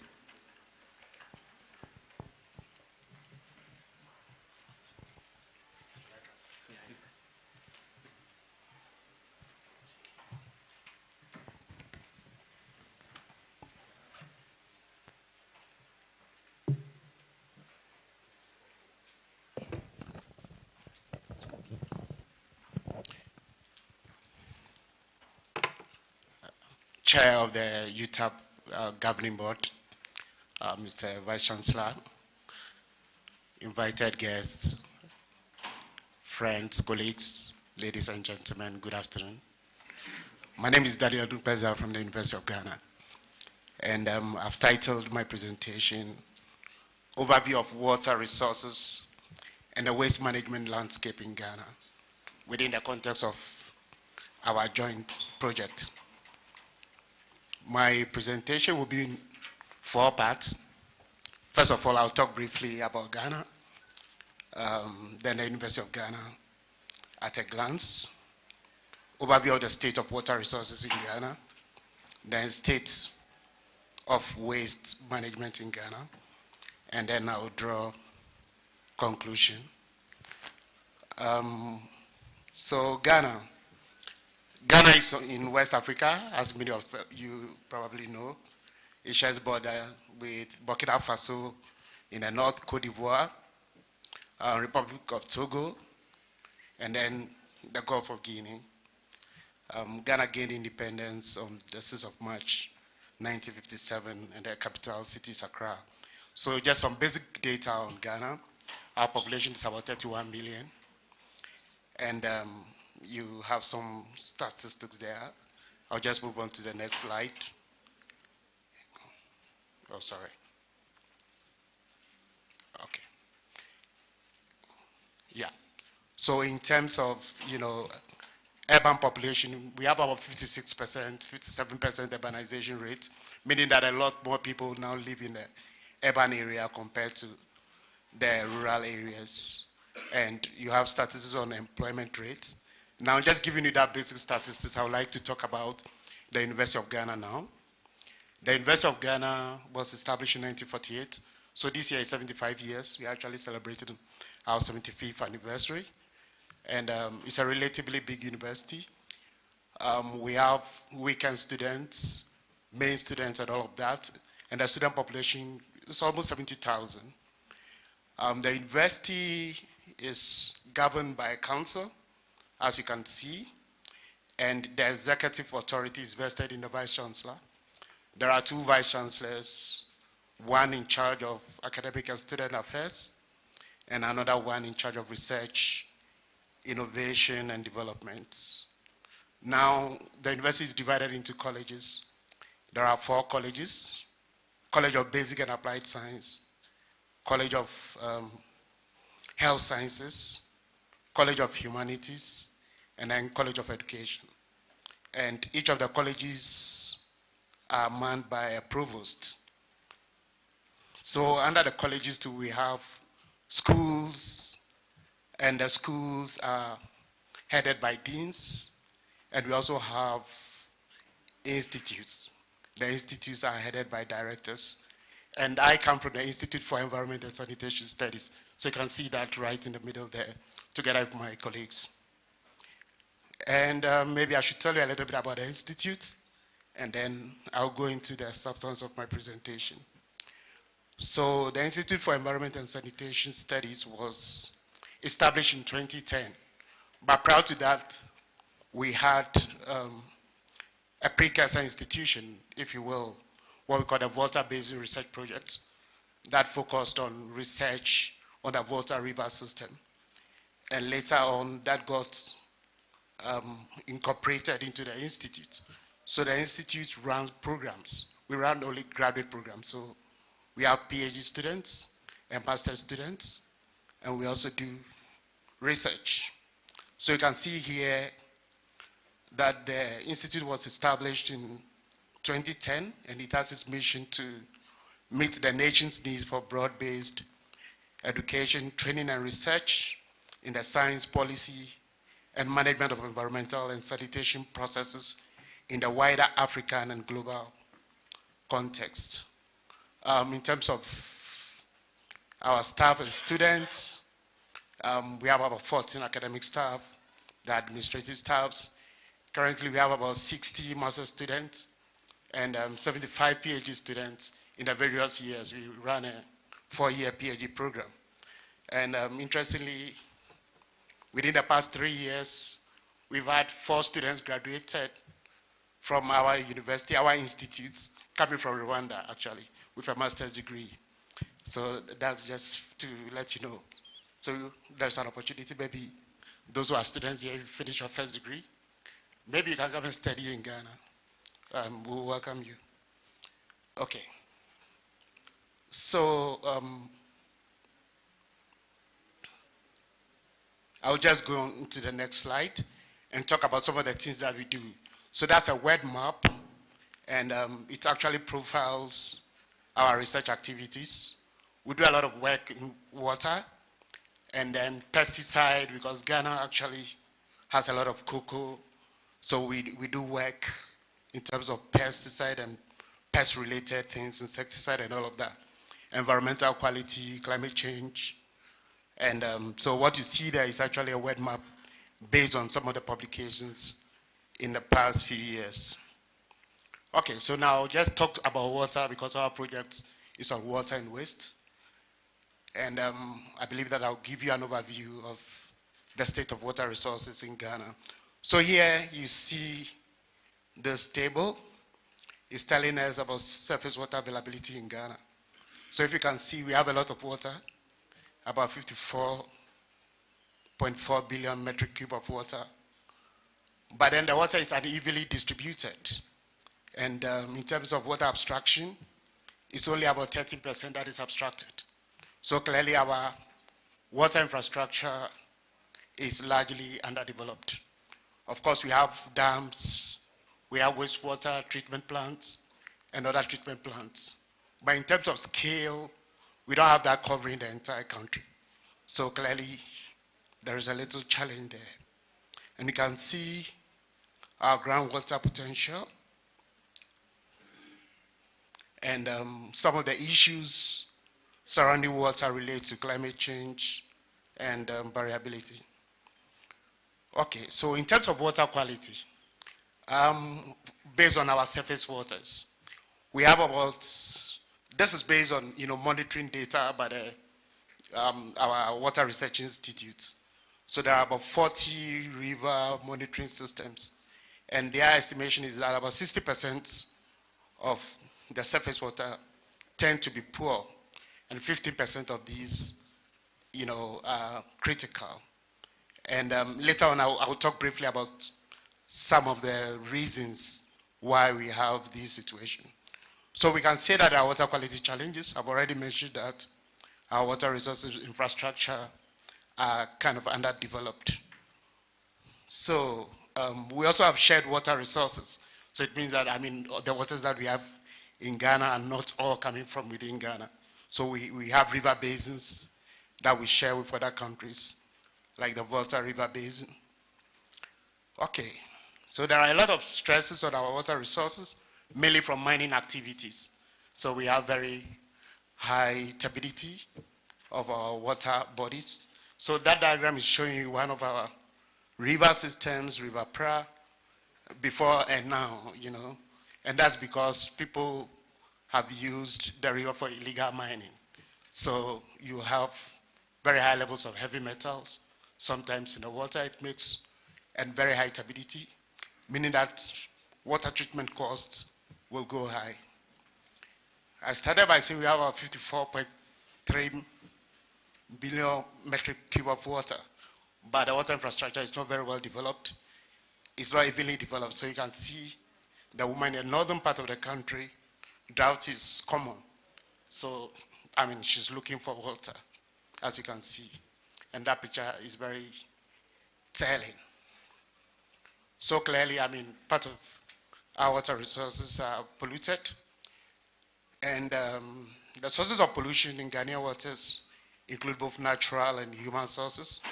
And I've mentioned, so for example, natural sources, we can talk about geologic formation and runoff from biological decay, increased total suspended solids, turbidity, and nutrient inflow into water, excessive removal of vegetative cover, increases erosion, and delivery of total suspended solids. So some of the sources of water pollution, effluent from industries and domestic waste, sewage discharge into streams and rivers. I mentioned that we have wastewater treatment plants, but maybe about 2 to 3% of wastewater is treated. So clearly, I mean, there are problems in this area. And then effluents from mining activities. So earlier on, I mentioned that the surface water, about 40% of them only are in good condition, and about 60% of them are grossly polluted. How did we come by that conclusion? So in Ghana, we actually use an index, a water quality index. It's based on several parameters, and we use that to classify our water resources. So we have class 1, which is more than 80 on the scale, and then class 2 between 50 and 80, class 3 25 to less than 50, and then class 4, meaning that the water is grossly polluted. And these are the parameters that are weighted based on their importance.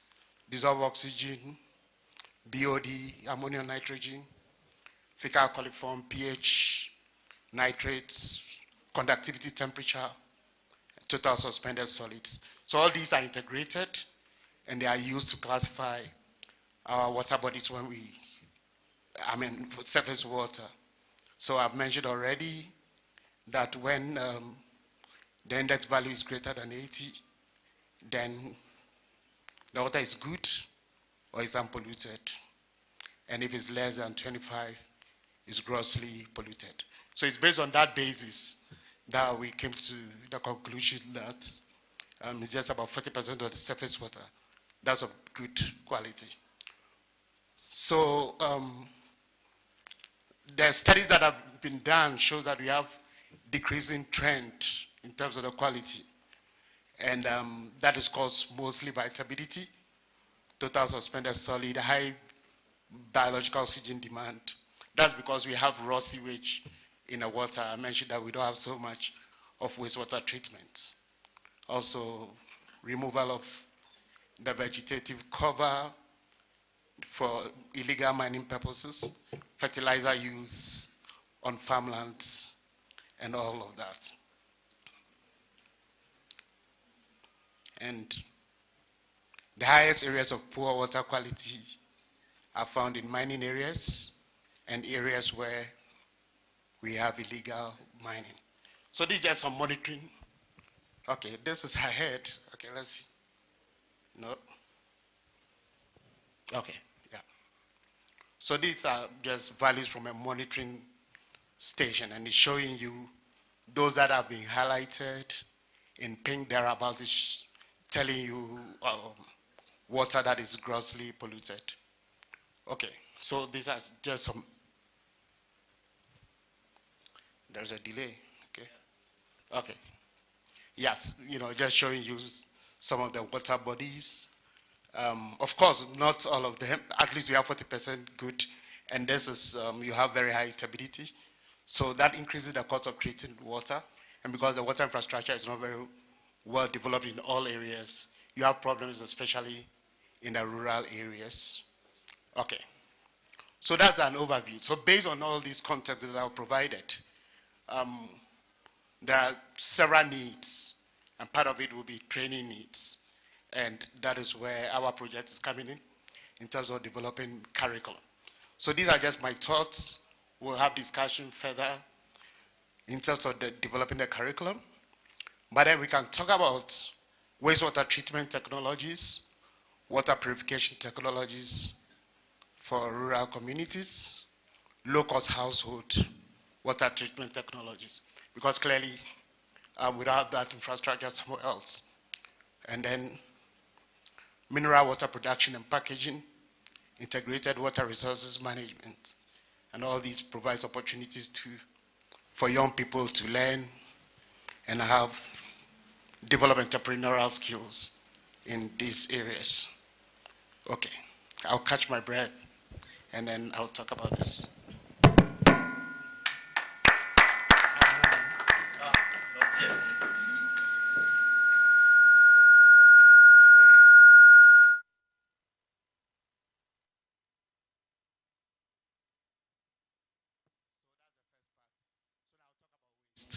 And then we will be done. Okay, so these are current states. In the city of Accra, Accra has a population of maybe about 4 million people. That's the capital of Ghana. We produce about 2,500 to 3,000 tons of waste daily. But then, the estimation shows, based on the population growth and all of that, that by 2025, that is going to double. So then that will be a problem. So if you look at the waste collection or management profile now, you can see there that we have about 37% of waste is just thrown away into open dumps. 14%, I can't see my key here. Okay. Yeah. I mean, this is distorted a little bit, but it's giving you different proportions of what is done with our waste. Some are disposed, some collected from homes, and then some actually just go into open dumps, which is not good enough. So we can summarize the core issues when it comes to waste management in the slide. That we have poor waste handling, ineffective waste collection, and then there are difficulties when it comes to processing of the waste. So clearly, why do we have that situation? That's because we are actually using a very old paradigm of you take from the environment, you make, you use, you dispose. So when you landfill that is a lot of waste in the environment. But now the new approach paradigm, or the new paradigm, is to move from the linear model to a circular model. So that would mean that we then have to do feasibility study to analyze the challenges. If you want to convert waste, you want to make it waste as a resource and not just waste.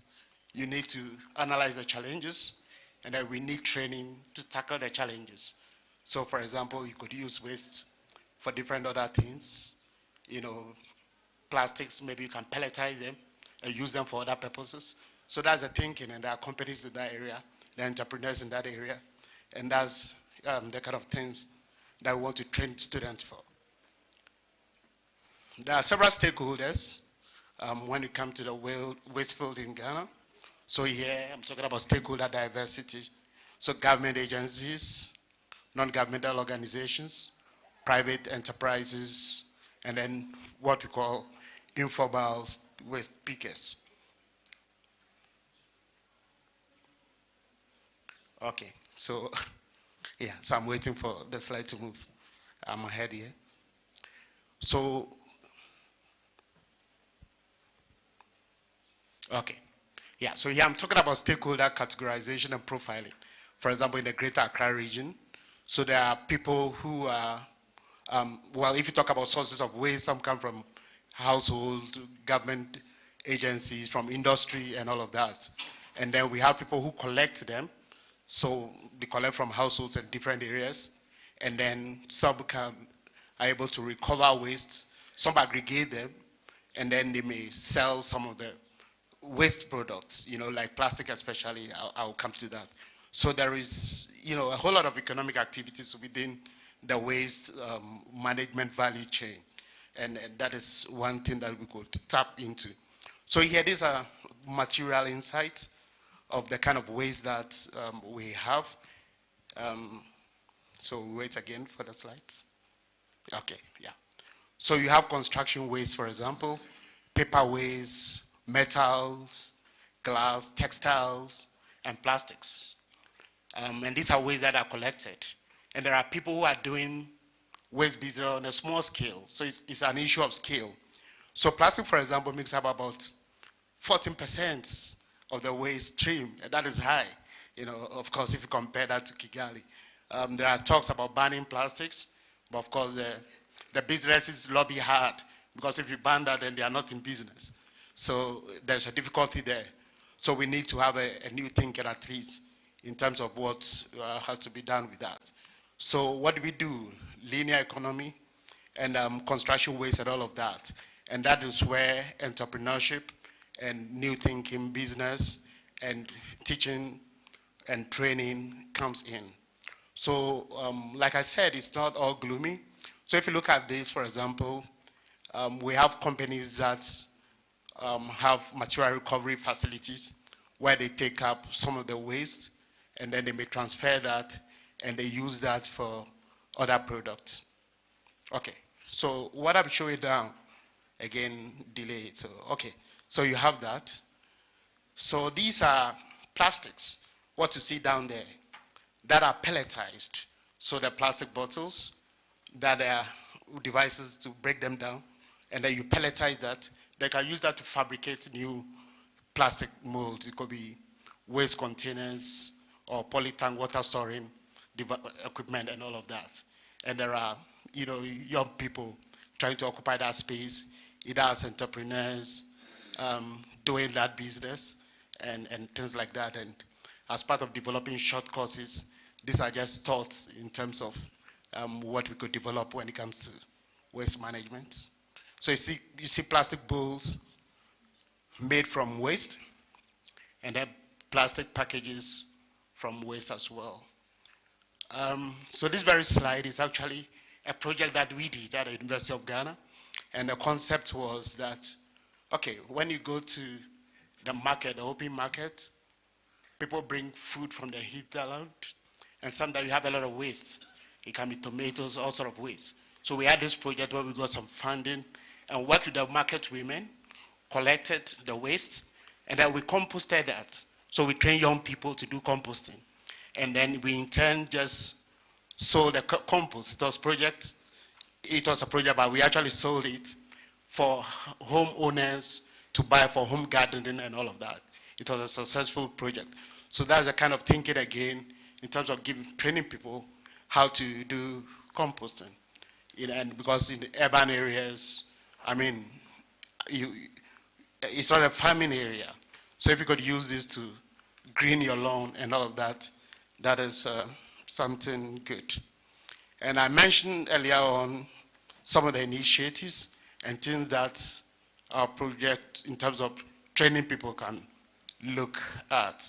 So this is an example of plastic waste in Ghana that I used to make plastic chairs and things like that. This is just trying to paint the picture of what is done. One of our partners in this project, Zoom Lion, they are not here, but next time they will come. They are very much in this space where they do this. Okay, so if you look at the market landscape, there are a few players. Jakura Ventures, they are our partners, one of our partners for our industry partners for this project as well. Recycles Ghana and Koliba Ghana and several others. And again, this slide is based on a study that we did actually for Zoom Lion recently.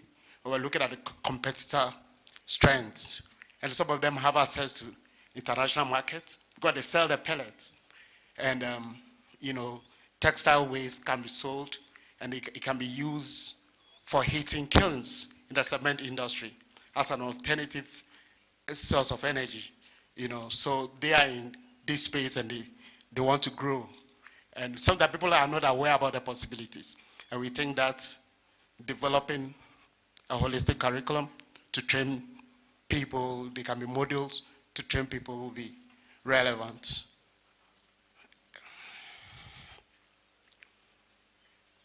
And actually some of the companies that we interacted with have been very effective in terms of using social marketing. So the thinking is that yes, even if you are developing entrepreneurial training programs for young people, social marketing is key these days.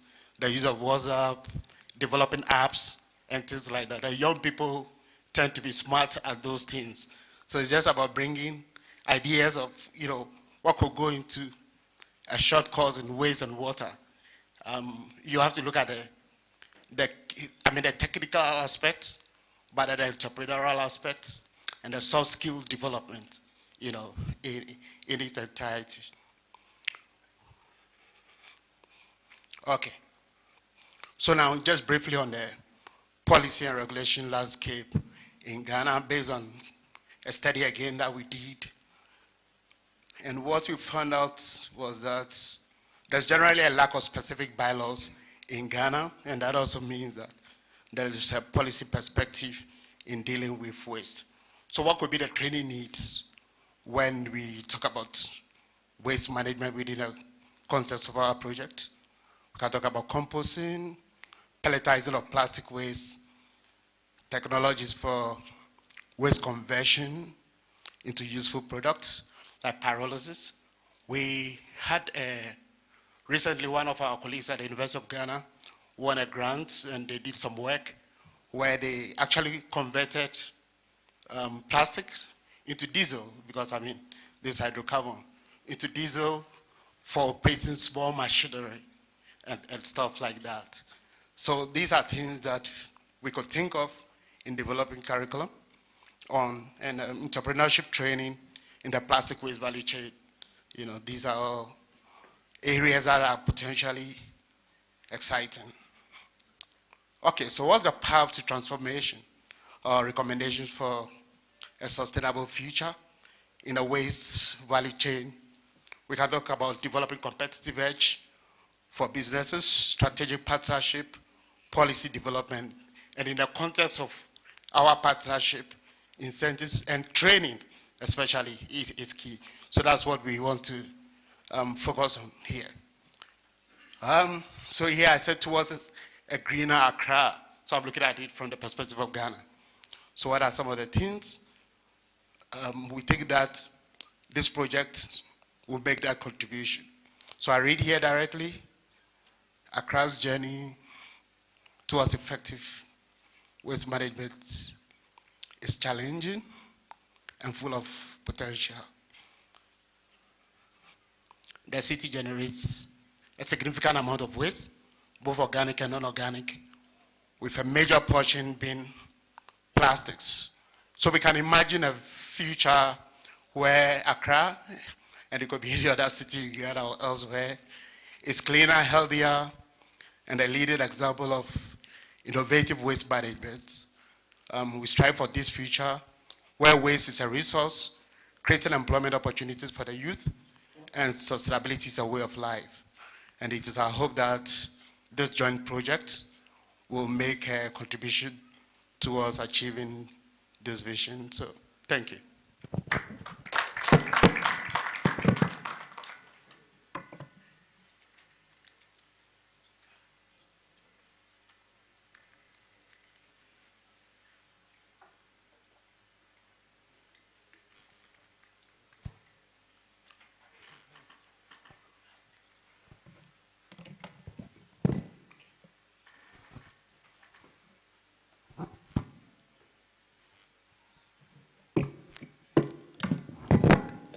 Hi Dan, thanks for your presentation. I have a question regarding the entrepreneurship activities. Is this something which is already running, so to create the startup culture? Do you have that already implemented? Do you have the entrepreneurship activities already implemented in your university, or are you on the way to do so? We don't have it at our institute, but we have actually at the business school. We have a climate innovation hub, and we are running entrepreneurial programs there at the business school, but not at our place. Yeah. You are linked to them? Yes, we are linked to them. And but my thought, if you ask me, is that these days actually that's the direction in which, for example, University of Ghana is going. That it doesn't matter. You don't really have to be in a business school to study entrepreneurship. So sometimes people have technical knowledge, but they need a little bit of business skills. So what I would say is that if we are developing a curriculum, I know that we'll talk a little bit more in details, but I will make the argument that we need to consider that. So you can have different modules and have a module like that as well. Would you see a module for startup activities, like creating, I don't know, this cultural aspect also to the students and raising this topic on a very early stage for students into the university? Is this something what you have in mind as well, or is it just for students who are just ending the ending phase, so an incubator function implemented in the university? No, I think that it's okay to actually introduce that at the early stage. Yeah. Yes. Yeah. Maybe my colleague Dr. Fori would like to say something. Yeah. Okay. Maybe you want to make a contribution in general. I don't know. Yeah. Generally, I would say that there is a vibrant industry or emerging activity in the recycling industry for plastics, for metals, and also for organic waste. But it is the organic waste that appears to be lagging behind, and the project that we run in Accra provides a classic example of what we can do under this particular project.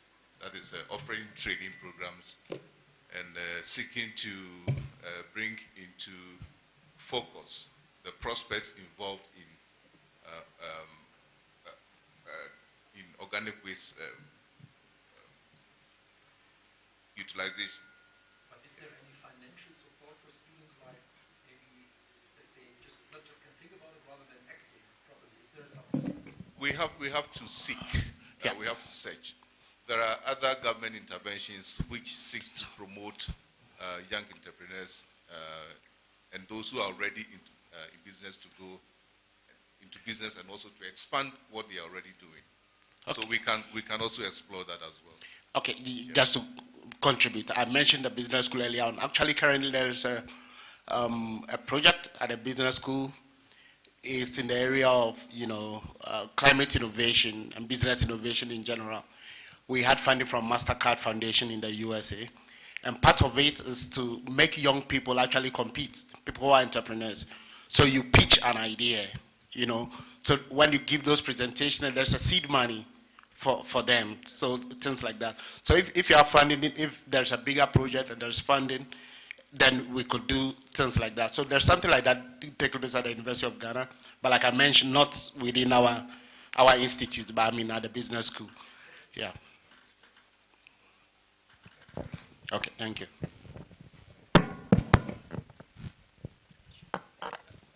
Thank you. I have a question too. I can see you've, first of all, I thank you for your good presentation. During presenting, I saw that you have different types of solid wastes. And I saw that you finally palletize some more plastic wastes. And during palletizing those plastic wastes, there are some big pollutant which is called bisphenol A, BPA. Any preventive measures of that pollutant to be released into environment? The second question is about that area where we are having mining activities. And I can see that we have some risks of tailings. Any measure for tailings prevention or treatment of tailings from water? Thank you. Okay, all right, thank you. Maybe I'll take the second one first. So regarding, you mentioned tailing treatment. There are expectations and standards for the mining companies in Ghana. But I mentioned that illegal mining, that is what is happening. So it's illegal in the first place. So they don't do any tailing treatment. The legal miners do that. Actually, by law, they are supposed to post performance bonds. Okay, so you put down some money, and at the end, you have to decommission the mines before you get those funds back. So a lot of the mining companies are listed maybe in the London Stock Exchange and other exchanges. So there was a time that they actually even did rating for the mines. So if, for example, you are not practicing sustainable mining, then you are rated red. Then of course that affects any any person buying stocks or shares, and that affects your bottom line as a company. So that makes you very competitive. So that is the first one. So what you are talking about is illegal mining. So I mean, there are some very horrific videos online about what actually takes place. So I think I showed the nicer pictures. It can actually get worse than that. So it's about the government trying to tackle that. And it's an issue of youth unemployment, and people feel that, okay, if there is gold here and they don't have a job and this is their land, they do that. Even if you arrest them and they are discharged later on, they will still do that. So that's about the first one. The first question you asked about bisphenol A released into the environment. I don't know if I can answer that question adequately, but maybe the question would be, what's the source of bisphenol? It comes as a result of additives, isn't it? When you have plasticizers in plastics, and that is what will lead to the release of bisphenol A. I haven't explored that aspect in terms of when they pelletize the kind of substances that are released into the atmosphere. I think that's something to think about and maybe research about, but maybe my colleague can help answer. The Ghana Standards Authority is at the moment developing standards for plastic recycling. And I hope that by the end of the year, it will be rolled out in full. So that is expected. Once that is done, then we have a strong basis to monitor what is going out there in the field. Okay. All right. Thank you all very much.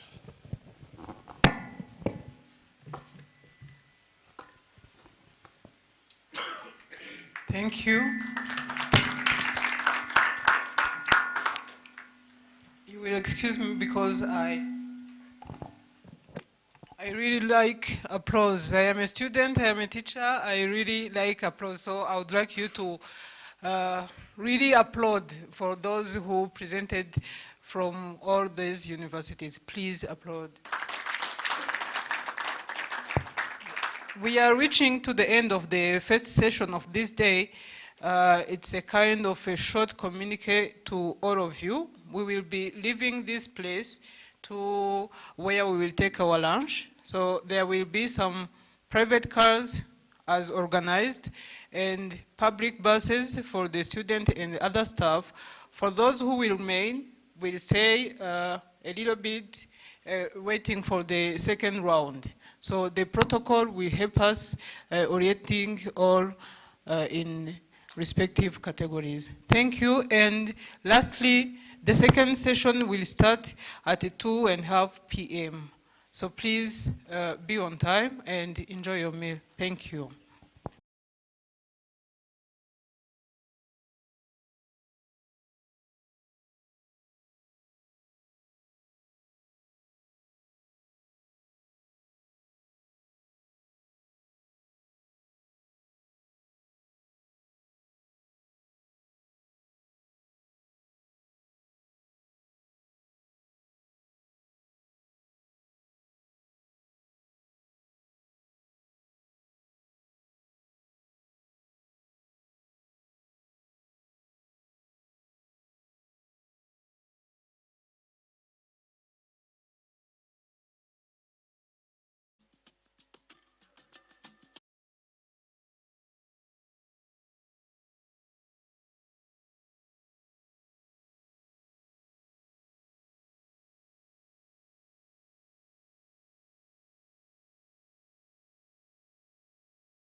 mukomeje gukurikira gahunda za Patches TV televiziyo ya Kiliziya Gatolika mu Rwanda, nk'uko twagiye tubararikira nk'uko mwabikurikiranye mu mwanya ushize. Turi muri University ya UTAB iri iherereye muri diocese ya Byumba mu karere ka Gicumbi mu majyaruguru y'igihugu cyacu cy'u Rwanda, aho hamuritswe ubushakashatsi ku bufatanye bw'iyi kaminuza ya UTAB ndetse na University yo muri Ghana ku mugabane wa Afurika na University ya Edinburgh mu gihugu cy'Ubudage. Ni mu rwego rwo gufata neza kubungabunga no kubyaza umusaruro amazi y'imvura kugira ngo ahinduke igisubizo aho kugira ngo abe ikibazo.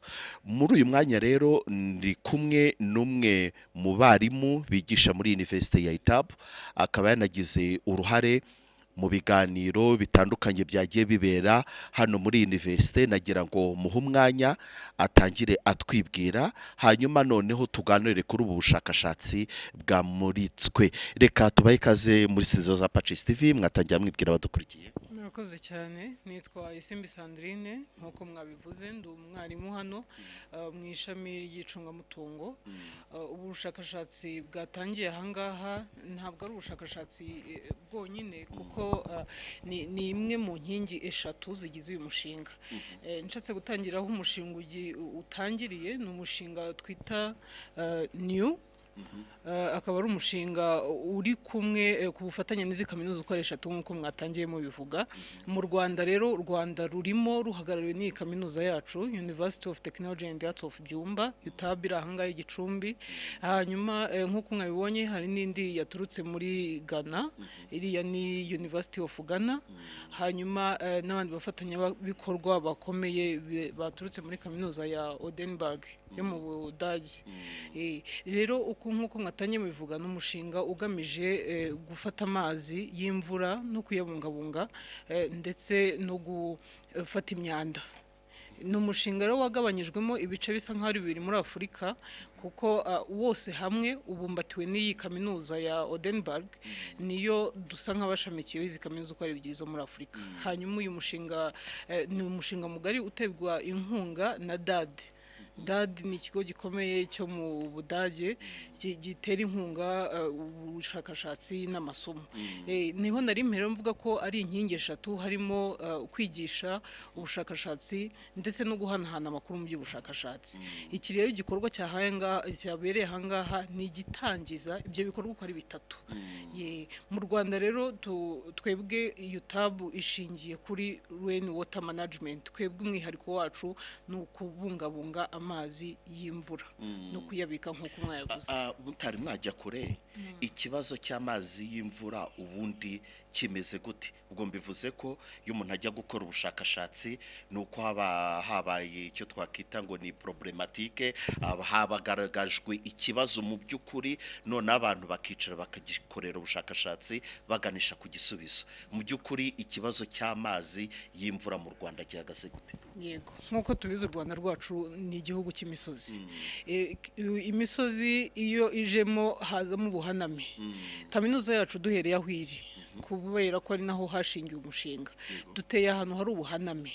Bwa mbere na mbere igitekerezo kijya kuza, ahangaha dutuye bita Kamitsinga, ubutaka bwajyaga bugenda bugatwarira abaturage imyaka ndetse n'amazu yabo bidasize n'ubuzima bwabo. Naho ngaho igitekerezo nyamukuru cyaziye, habanza umushinga mutoya aho bafataga ibigega bagafata amazi makeya. Turatekereza tuti uwo mushinga uramutse wagutse, noneho tukareba uburyo twagura tukava Kamitsinga tukagerera uburyo twagera mu misozi yose y'u Rwanda. Naho ngaho isoko nyamukuru yaturutse. Tuboneraho ko turamutse tuwaguye tugashyiramo n'abandi bafatanyabikorwa, amazi yose aho kugira ngo tubere ikibazo, ahubwo yatubera imbarutso yo kugira ngo tuyarinde kandi natwe tugire akamaro. Urugero nari ntanze, bwa mbere abaturage ba Kamitsinga amazi yigeze kubagendana, ndetse amazu y'abaturage bagera muri barengaga 5. Ariko kuva yafatwa, aho ibigega byaziye biyafata, twebwe dufite hano kuri kaminuza mu nkengero zayo, twabashije kuba twafatanya n'ikigo cya WASAC, ku buryo noneho abaturage y'amazi yabatwaraga, ahubwo bya bigega bibegereza amazi hafi yabo, ku buryo ubu ngubu abaturage ba Kamitsinga bose bari kuvoma hafi muri metero 500 kubera y'amazi y'imvura yafashwe na UTAB. N'amazi amazi y'imvura ko tuzi ko no mu kirere habamo imyuka itandukanye, amagaza atandukanye, aba baturage yo bayafashe bayafata atunganyije cyangwa bayafata nyine akiri muri ya state ya muri ya eta yuko nyine haba harimo n'andi magazi, bigenda gute? Dufite ibyiciro bibiri. Hano hari kaminuza y'ikoranabuhanga, ntabwo dufite ubushobozi bwagutse cyane ku buryo twayaha abaturage bose, ariko amakeya tubasha gukora muri laboratoire zahanga mu kigo, ayo ngayo yo abasukuye. Ariko amenshi twebwe dushishikariza abaturage na yandi bifatiye ku mazu. Twebwe iyo twafashe mu kigo akajya gucishwa mu laboratoire, ayo ngayo yo aba asukuye ku buryo dushaka tugafatanya na wasake akagera ku baturage ari amazi ari ashobora kuba yakoreshwa. Ariko muri ubwo buryo bwagutse ntabwo twafata amazi yose ya Gicumbi cyangwa y'u Rwanda rwose, ahubwo ayo ngayo atabashije kugera mu ruganda niho tuvanaho kwa kwigisha na kwa guhanahana ibitekerezo n'abaturage bacu tukabigisha na yandi babonye ku mazu bakayabona mu bigega. Turabizi dufite imishinga myinshi ibafasha kubona ibyo bigega, noneho ayo ngayo yaje adatunganyijwe bakabasha kuyakoresha mu kuhira ndetse n'ibindi bikorwa byose bakorera mu ngo zabo. Noneho rero ubushakashatsi buramuritswe, abantu bakurikiye Pacis TV iyo bavuze ngo ubushakashatsi babiteze ko buraza gutanga igisubizo. Ubu noneho nyuma yaha ko mutubwiye ibyo bice bibiri, hari ayo mufata mukatunganyiriza muri kaminuza akaba yanyobwa, yatekeshwa, yakora n'ibindi bikorwa kuko ntabwo yabangamira mu buzima bw'abantu, noneho andi yo ari abaturage bafata bakakoresha ibindi. Nyuma y'ubushakashatsi agiye gukurikira hege? Ubushakashatsi buratangiye kandi buracyari no mu bikorwa, kandi n'ubushakashatsi bugamije iterambere ry'abaturage, yaba ari abaturiye kaminuza ndetse n'abandi bose n'u Rwanda muri rusange. Ubu ngubu ubushakashatsi bumaze gutangira, abambere bagiye kubanza kubukoraho ni abarimu n'abanyeshuri. Noneho hanze yaho mu baturage tukabanza kuri icyo cyiciro cyo kumva ko amazi atari ayo kubateza ibyago ahubwo ari ayo kubafasha. Icyo ni intangiriro, ni nk'umusingi. Noneho uko dukomeza tuzamuka dufatanya n'abafatanyabikorwa bose nk'uko mwagiye mubona ndetse n'abo duteganya kubona, ikintu kirimo gikuru ni uko nk'uko twabonye ko dufite ibihe by'imvura bitandukanye kandi n'igihe cyarenze, ni ugufata ayo mazi ku buryo umuntu atavuga ati dore impeshyi iraje ubu ngubu imyaka igiye kuma. Oya, ubwo tuvuga tuti ya mvura yaguye ari nyinshi mu kwa kane, noneho igiye kuzadufasha muri ya mpeshyi. Ni icyo cyiciro gisa nk'ikigiye gukurikiraho kandi gikomeye.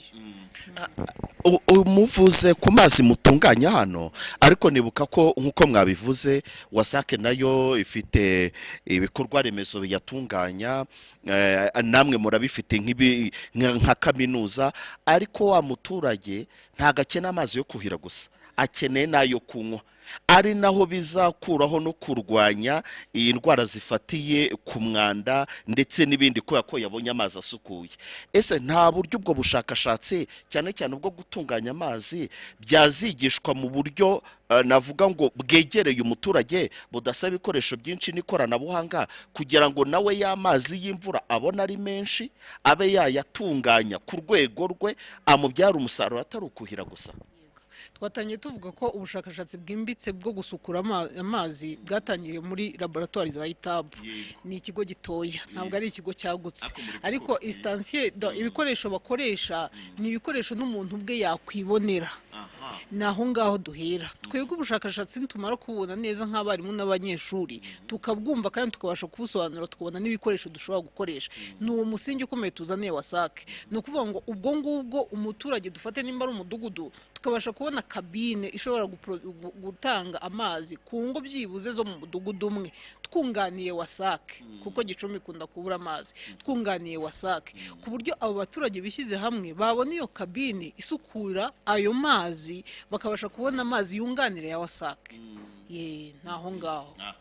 Murakoze cyane rero, reka tubashimire kubwo umucyo mutanze kuri ubu bushakashatsi. Twizere ko mu iterambere rya UTAB munafatanyije na wasake nk'urwego rukuru runarimo abatekinisiye benshi batunganya amazi, igihe kizagera noneho abaturage ba Gicumbi ntibongere gutaka amazi, kandi nayo mazi akaza kubabyarira umusaruro bakayuhiza, ariko bakanayifashisha mu bikorwa bindi by'iterambere.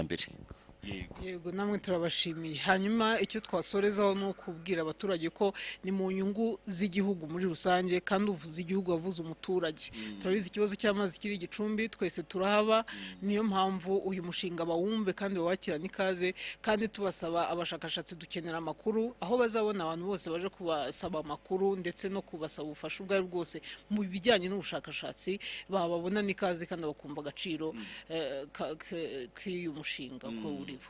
Okay, murakoze cyane. Isimbi Sandrine turabashimiye. Namwe turabashimiye. Aha, abari badukurikiye rero reka tubashimire. Nahangaha rero igice cya mbere, kuko turagaruka nyuma y'akaruhuko gatoya, turagaruka tureba noneho ibindi biganiro biganisha no ku musozo w'imurika bushakashatsi aho turi muri UTAB, tukaza noneho no kwegera n'abandi bayobozi batandukanye, haba ubuyobozi bw'ikaminuza ndetse n'ibinadukundira, tukaza kuganira nabo mu abaturuka muri minisiteri ifite mu nshingano zayo ibikorwa remezo, kugira ngo tubashe kuganira kuri ubushakashatsi hagamijwe cyane cyane kubonera igisubizo cy'amazi meza kandi atunganye, kandi nanone ahagije ku baturage bakikije iyi universite, ari nayo yabaye iyibanze mu gukora ubwo bushakashatsi, ifatanyije na kaminuza muri Ghana ndetse na Rwandan mu gihugu cy'Ubudage. Turabashimiye rero, tugaruke mu mwanya nyuma y'akaruhuko gatoya, tongeye tugaruke dukurikirana ishyirwa mu bikorwa by'ubushakashatsi. Dusubire mu mwanya.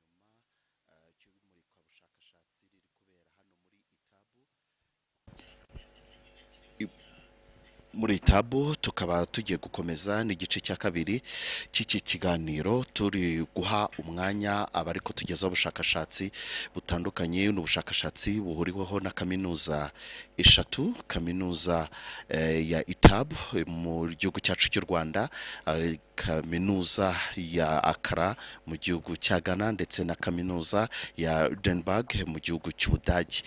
Reka rero dutange umwanya mu gice cya kabiri, hanyuma ibiganiro bikomeze. Ubikurikira ku mbuga nkoranyambaga za Pacis TV, Catholic Church Rwanda.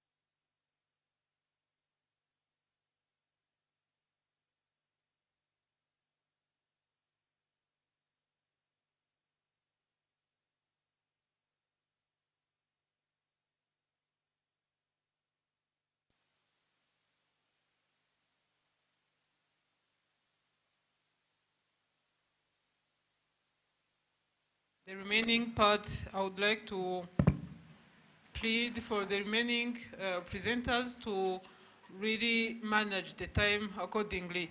So we are going to have 3 presentations.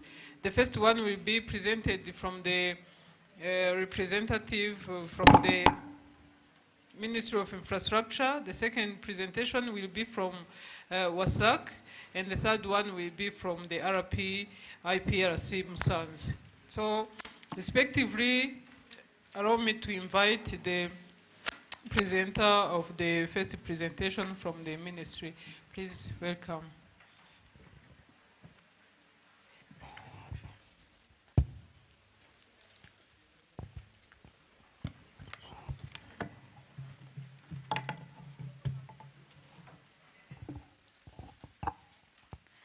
Good afternoon.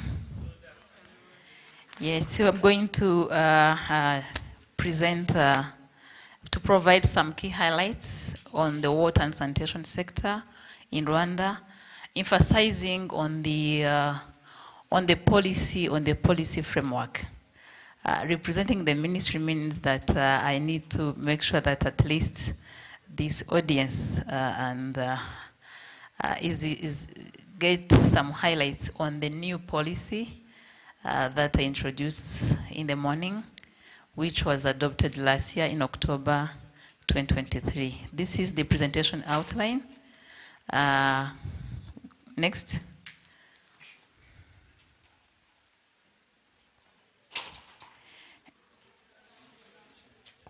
So I will be, this is the vision of the policy.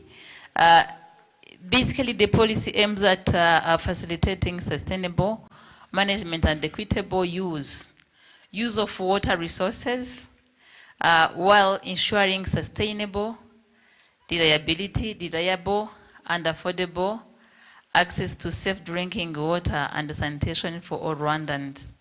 As a contribution to improving the quality of life, socio-economic transformation, and sustainable environmental management.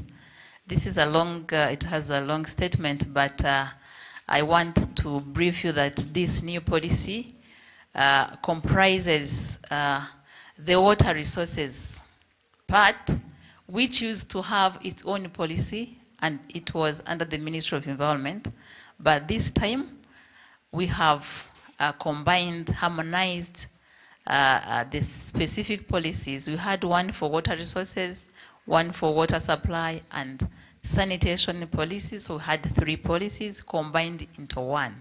So this is a new one combined. That's why you will see that we need to manage water from the source and then exploit it to the distribution, and also manage the source of pollution by managing waste through sanitation, as I said. As a mission, the mission is to ensure the protection, conservation, restoration, and rational use of water resources, as well as promote, plan, build, operate water supply and sanitation services in sustainable and efficient and equitable manner.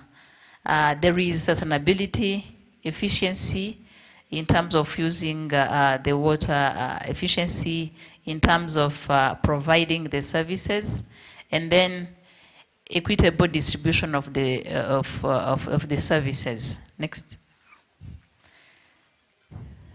So these slides provides a highlight on how the sector, the water and sanitation sector policy, legal and institutional framework. As I said, we now have one policy which guides water from water as a resource, then water for for water supply, and then sanitation. And it has its implementation strategy. As a legal instruments, the sector is regulated by different regulatory institutions, including the Rwanda Utilities Regulatory Authority, RURA. We have the Rwanda Environmental Management Authority, and the City of Kigali. And the City of Kigali mainly is involved in the providing regulation for solid waste management, because when it comes to roles and the responsibilities of different institutions, the management of solid waste, there was a question I received from chairperson, where he was asking where do solid waste fall under the 2 ministries, Ministry of Infrastructure, Ministry of Environment. So there is even involvement of Ministry of Local Government, since the management of solid waste is under the responsibilities of municipalities and of course districts. But again, the 3 ministries do work very closely, Ministry of Infrastructure and Ministry of Environment and the Ministry of Local Government for that specific subsector.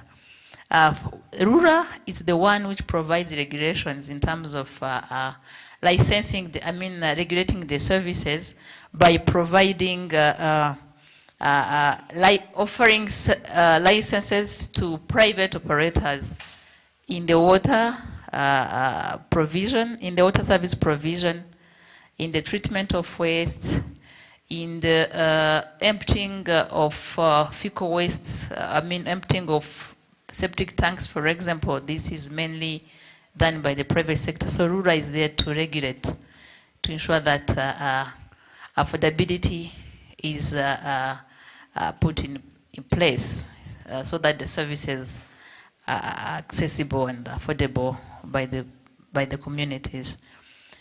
We have a law which is in the pipeline. With the new policy, which combined 3 specific policies, now we have a law under drafting, which will be guiding the water resources, water supply, and the sanitation services. For the institutional framework, of course, different ministries do play a role in sector coordination, in putting in place the policies, the guidelines, the laws, but the implementation is done by different implementing institutions, including government institutions and even private, international organizations, NGOs, and DPs. And ministries are the ones that do coordinate. For example, the Ministry of Infrastructure is the one who coordinates the interventions of different partners through a sector, what you call sector-wide approach. There is a secretariat which facilitates the coordination of sectors' interventions. So these are the long and medium-term planning tools for the sector, starting with the Vision 2050, as I said, which provides the wrong strategic direction of the Rwanda we want. And of course, you have a target as a country to become a middle income country by 2035, as I mentioned before. So it means a lot in the water sector. For example, we have to ensure that we reduce the non-revenue water. I don't know what's the case for Ghana. How are we in terms of managing the non-revenue water? In our case, we have a lot of water that is lost through technical and even commercial, due to commercial and technical issues. So I think we are now at 42% in terms of non-revenue water. So becoming a middle-income country means we need to reduce that water that we lost, that we lose. And this requires a huge investment and even skills that universities like UTAB can facilitate and provide skilled people to intervene in that regard. So we have a national strategy for transformation ending this June. And we had, of course, the target of universal access to both water and sanitation services in terms of coverage. And then you have the sector strategic plans and district development strategies. So next is how do we coordinate? I think I have already mentioned some of these planning tools. Then we can go to the next slide. The next slide indicates where we are in terms of water supply and sanitation. According to the 2022 population and housing census, we are at 82.3% of households having access to improved drinking water, and that's how it's distributed per province. And I need to mention that with the SDGs that the country is committed to, we need to also promote having water in the premise. ensuring that we increase the service levels, considering the different levels of services. The basic service level, whereby we target the time it takes to reach an improved source. According to the SDGs, 30 minutes round trip to a clean source, and then having water in the premise. So we still have a way to go. We are at 18% of people having water within house. So, and maybe WASAC will, I don't know how they prepared the presentation, but they will talk about what are the different measures that an investment that government together with other partners putting in place to increase the household connection and even increase different services levels. So for sanitation, a percentage of household with access to basic sanitation facilities, we are at 92% countrywide. Next. These are the key sector challenges that I wanted to share. We have the climate change comes first. We have the significant threat of depletion of water resources, of course, due to different disasters, including soil erosion, and we have the financial gaps to implement different activities aiming at reaching different levels. If we are to increase household having water in the premise, it means a lot in terms of investment. Then the rural level of sustainability, especially in rural areas, and this has even pushed the government and the sector to review how the management of rural water systems were done, whereby we have the new policy have given that responsibility to the Water and Sanitation Corporation, which will be contracting the private operators for proper and long-term and for sustainable services. Next. Another challenge is on the data, lack of data for water resources.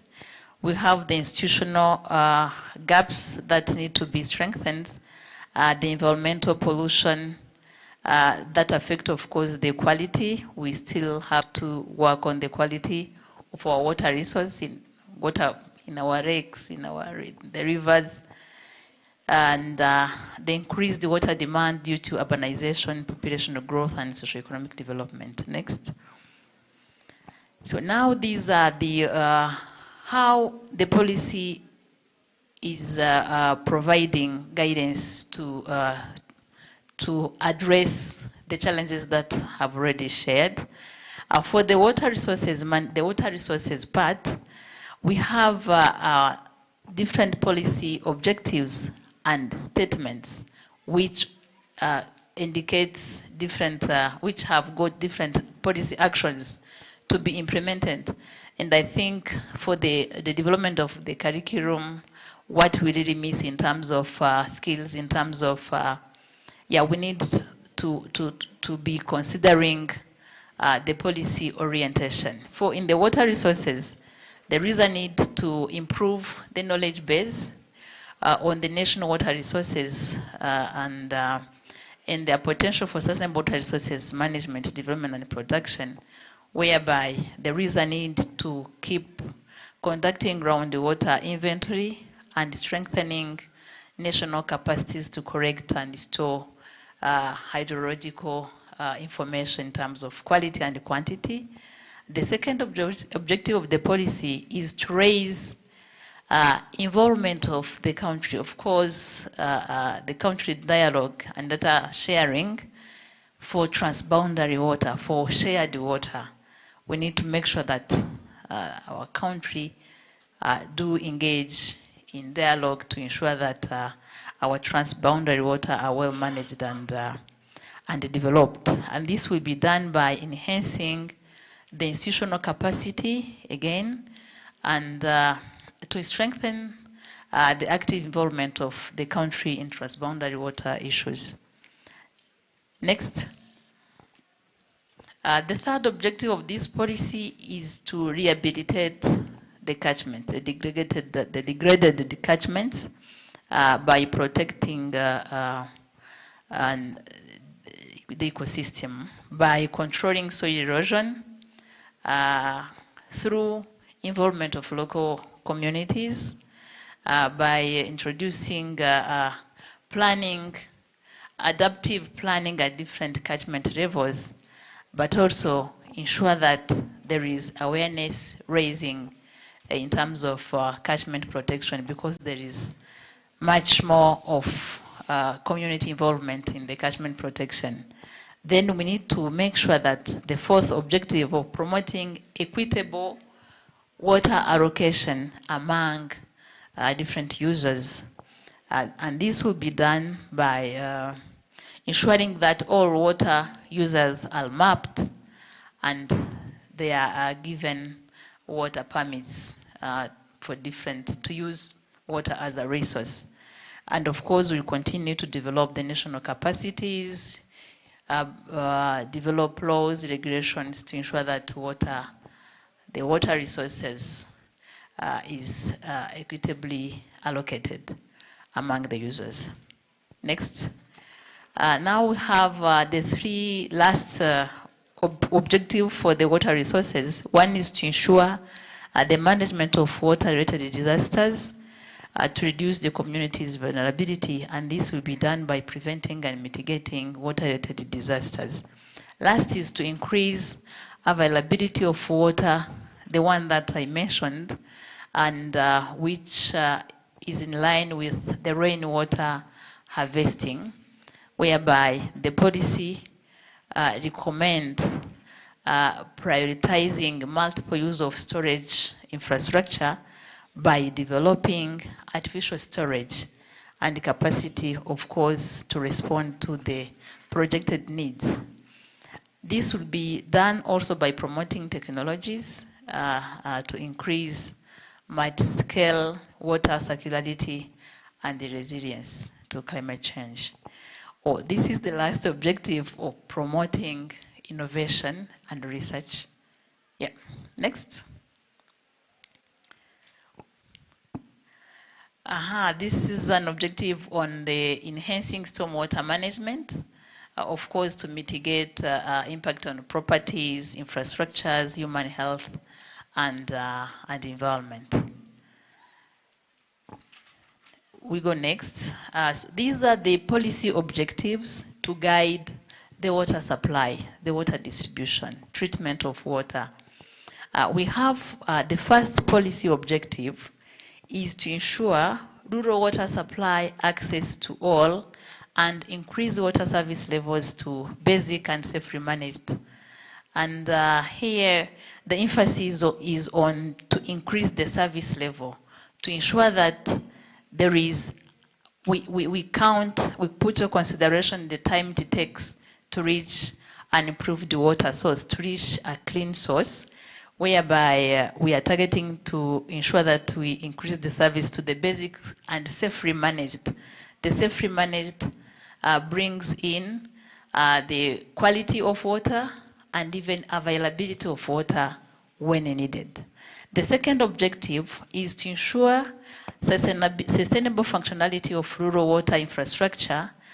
And why rural water? Because you want to bridge the gap between the rural and the urban and have and achieve a common goal of sustainable water for all. Next.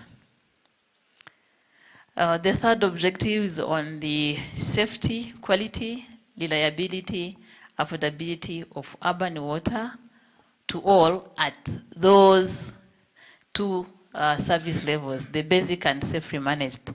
Basic, considering the time it takes and to reach a clean water source, and then the safely managed, considering the availability of water when needed, the water quality, and even water which is free of contamination. So it has to be done. That's the target for urban areas. And for the policy statement, this is how the policy objective will be implemented. through promoting household connection, for example, reducing the non-revenue water that I mentioned, and improving operational efficiency of the water utility companies, and of course, implementing the proper strategies to ensure that everyone has access to clean water. The fourth objective is ensure safe and reliable water for schools, health facilities, and other public places. So schools, public places, these are specific areas as that are key when in terms of distributing water. So we need to make sure that all schools, health facilities are supplied with clean water. The third, of course, is the consolidation and the strengthening the institutional capacities and ensuring that we have a legal tool to implement the policy, and that's where the water and sanitation law was recommended. And also there was a need to redefine and consolidate the institutional roles for proper coordination, and of course strengthen the M&E, monitor and evaluate how to achieve these objectives. Next. Now is the third part and the last one on the policy statements and objectives for sanitation. Sanitation, management of solid waste, management of wastewater. The first objective is to raise and sustain household sanitation coverage to 100%. To move from 92, the current 92 to 100% for household sanitation. And the second objective is to implement the basic and safe sanitation for schools, health facilities, and other public institutions. So by the second objective, we aim at looking at the whole value chain in terms of waste management, from the containment, how is the waste contained, how is transported. So there is service under the second objective, whereby the basic, we need to make sure that everyone has a latrine, but even improve the privacy, the sharing of latrine. Yeah, that's the basic level that we are targeting to achieve. Next. The third objective is is on the safety, well-regulated and affordable off-site sanitation services for populated areas. So this is the objectives aims at ensuring that we have good quality of service in terms of for the areas which are not connected to a semi-centralized system, whereby the off-sites we do, where for the areas that needs the emptying services, for example, we need to have prices that are well regulated and affordable to communities. For the fourth objective is to implement, is on the solid waste, to implement integrated solid waste management, and this is to be done following the very common waste hierarchy, and of course ensuring that waste is treated, is well corrected, transported, and even disposed and well treated. For this one, the ministry has already developed a specific strategy, the National Strategy for Solid Waste Management, which elaborate on this policy objective to ensure proper waste proper treatment of solid waste. The last is on the treatment, the management of specific waste. This policy recognizes the specific waste, including electronic waste, industrial waste, radioactive waste, and healthcare waste. So these categories of waste need a special attention, and the policy recommends to have their specific management frameworks by by the specialized institutions. For example, the electronic waste, we have specialized institution in charge of electronic waste. We have the Ministry, for example, of Health when it comes to healthcare waste, and then the industrial, the Ministry of Trade. So the policy recommends to have the clear management framework for those specific waste. Next.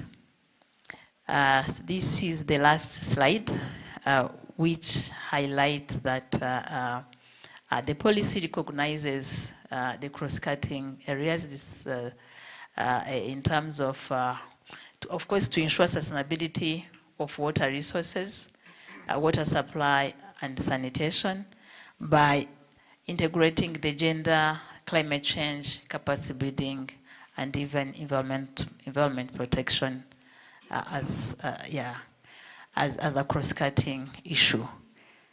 So that's next. I think this was the last slide. This was to just give you some highlights on the new policy. So I've taken opportunity of this conference to also do some dissemination, and make sure that yes, thank you. Make sure that the university, at least with the plans that you have in the future, the curriculum that are to be developed are to be aligned with the policy objectives that I've just presented to you. Thank you.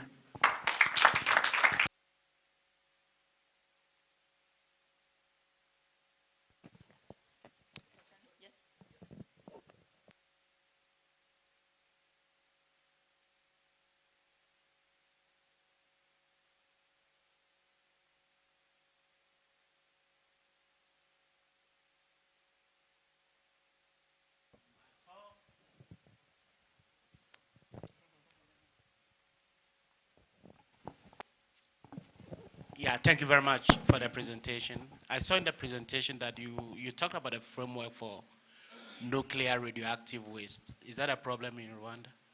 Why do you have something on that? Maybe you can explain further. Yeah, we have, we need to plan ahead. Of course, you know that there are some equipments, mainly those that are used in the health sector. There are these equipments that have some radioactive elements that need properly handled, like the scanning machines. So we have some of those equipments that need to be clearly, that's where we need to be clearly guided on how to handle them. Okay. Yeah. Thank you. Thanks for your presentation. Very interesting. I have a question regarding the measurement of the quality. You mentioned that on 2 or 3 occasions in your presentation. How do you measure, or how would you like to measure the quality, especially when it comes to maybe also to drink water? Do you do that? Do you provide kind of sensor networks, or? And this is one question, and the other question is about data, right? Which you also pointed out. So how do you create data to take the right measures, to take the right decisions, and even the quality of the data is an important part in it. Yeah, thank you. I will start with the last one on the data. Data is very, very important. When there is no data, no action. And so at the Ministry of Infrastructure, I said that in this presentation, I have highlighted how the sector is coordinated in what we call sector working group through the sector-wide approach that I already introduced. So we have identified that in the sector we need data, harmonized data. Of course, we have a national institute in charge of data, the National Institute of Statistics of Rwanda, which produces the census report generated every 10 years. We have the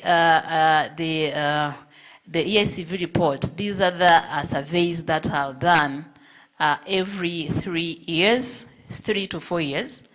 With these two categories of data, official data from the National Institute of Statistics, it is not that straightforward for the sector to monitor how the sector is progressing on an annual basis, for example, district per district. How is the sector progressing slowly towards the set targets, the national targets?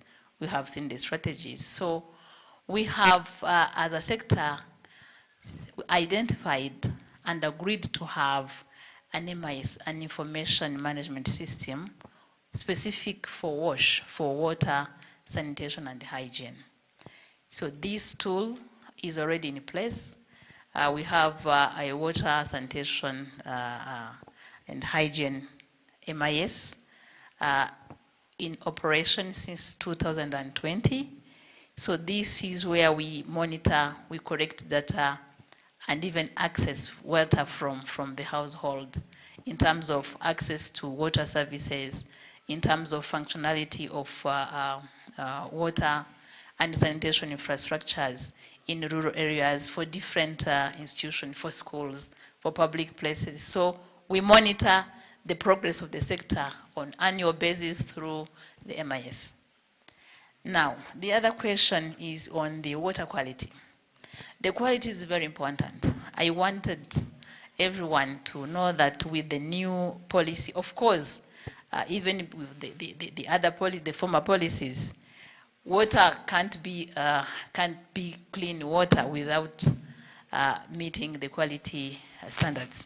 So we have national drinking water standards that the water utilities has to comply with, and we've got different laboratories to test water at the treatment plant level, but we have also the laboratory, the central laboratory, to monitor the level of contamination at even the correction point.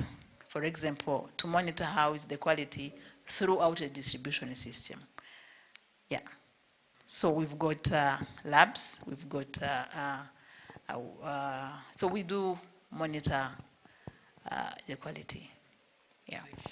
And again, for the rural, we have some challenges for rural water systems. With the climate change, of course, water, the quality can be compromised at different levels.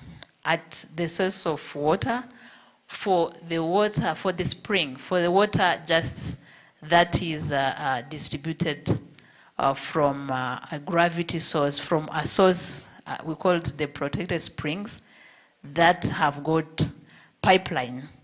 So we have been, of course, it's a policy, we have a responsibility in partnership with even the community to protect the source, the water sources. But somewhere, somehow, it's difficult to control. Sometimes there is, with the climate change issues, we might have some contamination at the source level. That's why you have agreed, we have resolved to have the chlorination unit, at least a chlorination unit to the spring sources, yeah, to ensure you have good water quality. Yeah.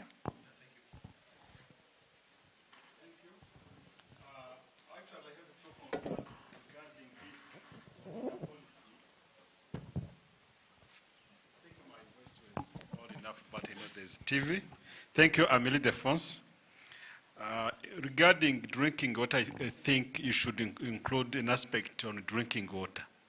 In some countries, when you want to drinking water, you don't need to take this water because even when you open every single, it's a drinking water. But the problem with the water that we get from Wasak is that we need to boil it, we need to put some medicine or whatever. So what do you envisage that whenever I just open to get water, I know this is a drinking water? Is it that we don't have enough infrastructures that we treat water from the distribution point? Tell it that when I get water, this is a drinking water. But imagine if we still have cases of or illnesses related to drinking non-safe water because I enter your household, it's a raw area, for instance, say, can I get water? But if I get water, it's contaminated. Number two, the issue of data. In the past, I know we faced the challenges whereby donors and partners decide to go in other countries because we have figures showing that we have more than 70% and whatever. Nowadays, WHO, UNICEF, and of course the government of Rwanda use the term safely managed water, which means you have access to water once within 30 minutes from home, you get water. Which means if I have a water pipe at my home, but I can spend, let me say, an hour or 2 days without having water, it doesn't mean I don't have water. If the water is, let me say, in 100 meters from my home, but when I go, I have to queue. Therefore, still I don't have water. Which means I think there is need for research to consider safely managing water that takes into consideration 30 minutes to get access to water. So if I have to take the jerry can, I go to fetch water, within 30 minutes I have to be back. Thank you. Okay, thank you. I think if you have followed the presentation, that's the aim, that's the objective of this new policy. It has to be to integrate those the SDGs, Sustainable Development Goals, indicators. It's not a policy brought by UNICEF or by, I don't know, but these are the target, the global targets, I mean the Sustainable Development Goals for which the government is committed to achieve. But we had to start from where we ended with the MDGs, I don't know, with the Millennium Development Goals, which had indicator of just coverage, at least have the infrastructure coverage of water, infrastructure development, to ensure that with the MDGs that ended with 2015, the indicators, the measurement of people having access to water was not considering the time. We're not considering having water in the premises. Those are the safely managed water indicators, the safely managed services indicators. So with this new policy, now we are putting a step ahead, moving from the coverage data that I already presented with the sense 82.3% where we are now in terms of infrastructure coverage. But we also need to ensure, and we remember that I think this is very common for all Rwandans, that the way we measure the access, it used to go with the distance. Access means, with the distance, whereby if you have an improved water source which is within 500 meters in rural areas, that was the access with our national strategy for transformation ending this year. So we need to go, which started in 2017 to 2024 this year. So the access was measured in terms of distance traveled. And then in urban areas, 200 meters to an improved water source. So with this new policy now, we are now moving to the basic. The basic service means also integrating the aspect of time it takes to reach clean water, whereby you have to travel to use only 30 minutes, going and coming back, 30 minutes round trip.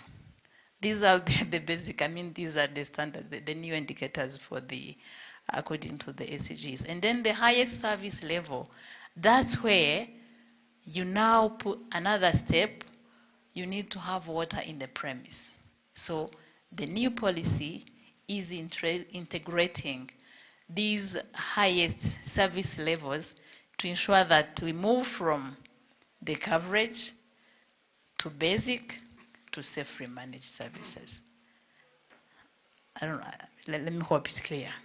Now for the other question on the data, Of course, I think I have answered both. Yeah. Oh, very good for the treatment. It's good that the next presentation will be given by WASAC. The WASAC is the one, the utility in charge of distributing water. But of course, we need to understand that there are different levels of contamination. The water can be even contaminated at the collection point in our houses. How are our storage tanks? How clean are the jerry cans that we use to fetch water at public taps? So we need to make sure. That's why with water, there is always a component of hygiene, the education. How do we ensure that we have clean jerry cans, we have clean the water storage facilities that we have in our homes. So the water quality, the water can be contaminated at different levels. So I have, for water that is distributed by WASAC, of course the water that is treated at the water treatment plant, the quality is in compliance with the available standards for drinking water. But in some cases, for example, when there is a leakage, as I said, we are now at 42% of non-revenue water. There are issues in the distribution network whereby we have a lot of water that we have water leakages, and we can have, during the repairs, we can have the water, the dust entering the pipes while cleaning. But of course, WASAC, what they do, they put some chlorination at least to disinfect the distribution network. That's what they do. But of course, we know that we haven't reached the stage of drinking from the tap. I don't know if that's the case for Ghana. Do you drink from the tap? Okay, for Ghana.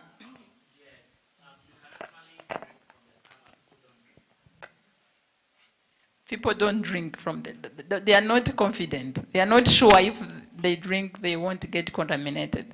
So because of we don't control the level of contamination at the collection point, we are not sure whether the jerry cans for the communities are really clean. These facilities, these equipments that are used in water storage, in water collection, fetching water, they are clean enough to just drink from a jerry can, for example. That's why you need to keep sensitizing, at least to boil, to ensure no error in terms of not to allow them get sick from. But water produced from WASAC, it's clean. It meets the standards. Maybe they'll confirm. But that's the basic, that's the bottom line. I want to add some context to my response to you.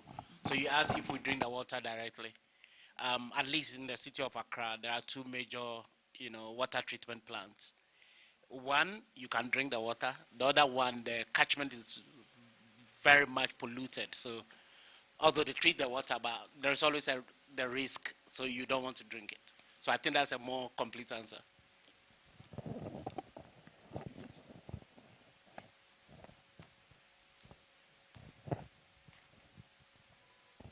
Okay, so for the wash facilities, I'd like to know if you've made a provision for your wash facilities to be climate resilient, especially the fact that you have flooding a lot from rainfall. And if you have, can you give example of how you've made your facilities climate resilient? Because we also have a challenge in that in the coastal areas of the Volta region of Ghana. How you've made your wash facilities climate resilient, that is to flooding, resilient to flooding. Very good. So we are still working on that. I'm sharing the experience where, for example, last year in May, the country has experienced heavy rain, and we have like different infrastructures, including water supply infrastructures, washed away. But as the way now we are planning to provide some measures for climate change. From a planning perspective, we have agreed as a sector, starting from the ministries, Ministry of Environment and other ministries in general, that we need to include the cost of climate resilience into the project conception. In our design, this has to start with our designs. So we have, this is a principle that we are now implementing going forward, that we have to make sure that much as we have, we don't need to fear the cost of climate resilient infrastructure. We need to include the cost of resilience into the project planning. I don't know if it's clear. So that's a measure. That's now the new guidance across all the infrastructure sector. But of course, we are now developing different strategies, climate resilience strategies. We are now, we had the guidelines. We are now developing the strategy for climate resilience under the subsectors of infrastructure, in addition to that, the one that I already mentioned. And we are now even looking at how can we, as water and sanitation sector, how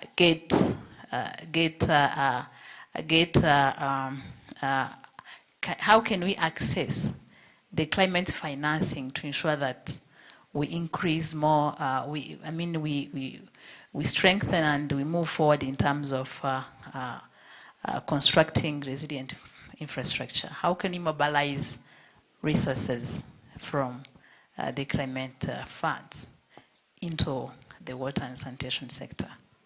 Yeah.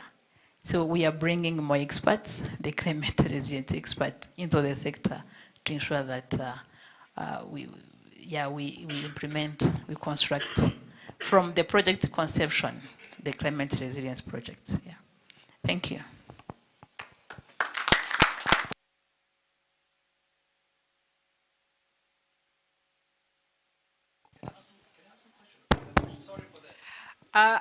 I will excuse myself because we have two other presentations, and in addition we are live and we are out of time according to the time we were given. So I excuse and I hope you accept my apology. Then for the second presenter from WASAC, I beg for your time management. We are out of time. Thank you.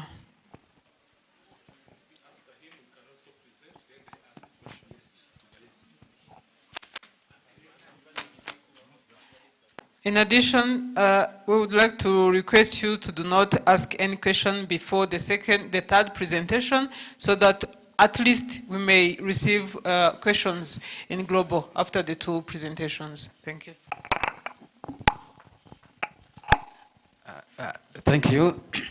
So I'm going to just share with us the experience that we have in WASAC.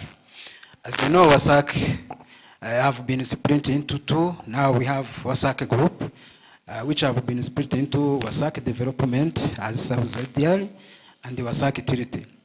So I'm going to talk about the drinking water treatment supply in Rwanda against rainwater opportunities. The main resource that we have, and we are using in Rwanda, we use the rivers as the source, we use lakes, but we use also the groundwater as a spring. As DG has said that we are using the improved resources. WASAC activity operates around more than 20 water treatment plants around the country. So most of them are conventional water treatment plants where we are treating rivers and lakes, and those sources requiring costs in terms of inputs like energies and chemicals.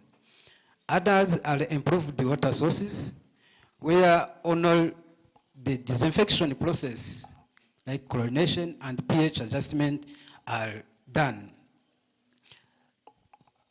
An example of the flow where we are treating the lake, we are receiving the water from the source.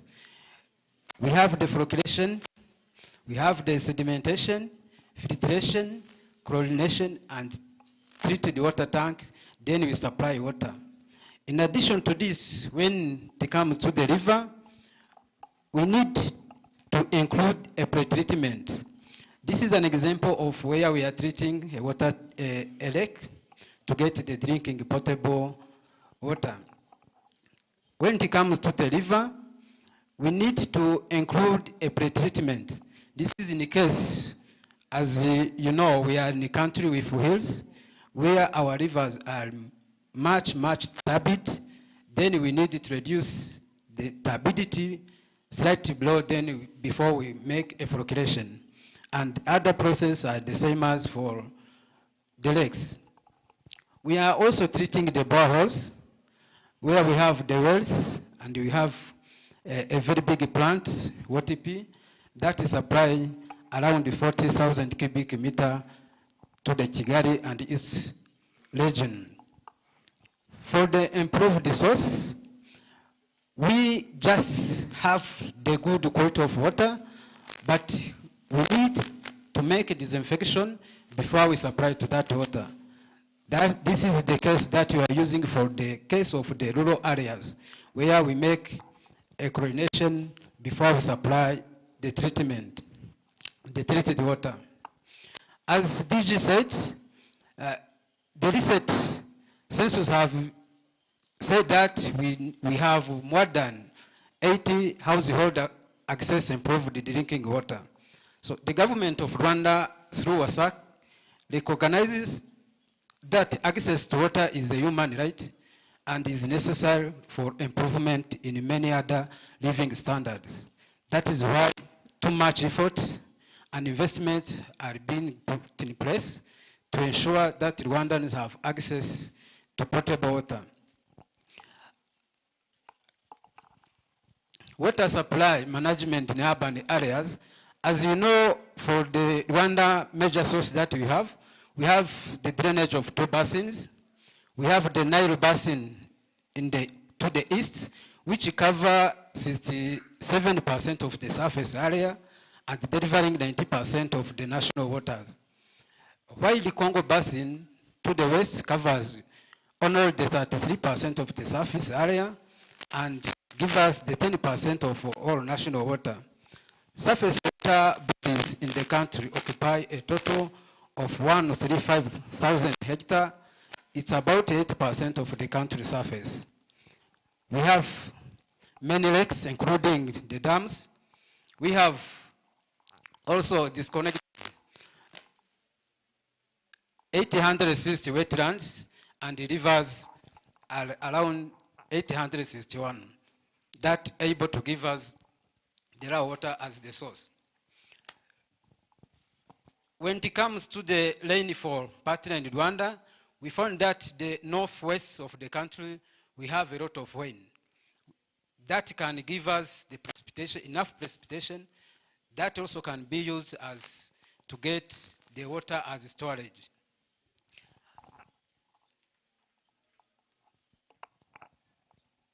The rainwater harvesting in Rwanda, so the government promotes the adoption of rainwater harvesting as one key output under water resources management policy, as also the DG said. The rainwater harvesting from rooftop is already widely practiced in schools, institutions, even at homes, and immediate resources response to issue of water stress in the country. rainwater harvesting is not considered as immediate response to issue of water stress in the country. Must be promoted as part of infrastructure development to achieve water augmentation and stormwater management. I'm not going to take much time into the strategies because the DG has already emphasized it. That from the policy, they have also the strategy that have been developed to consider water. But the last I need to emphasize on the research, innovation and the capacity building that are needed for the rainwater harvesting. So this is where we need initiative and strength research that should be conducted at technical and feasibility studies for rainwater applications. So I thank you for this presentation.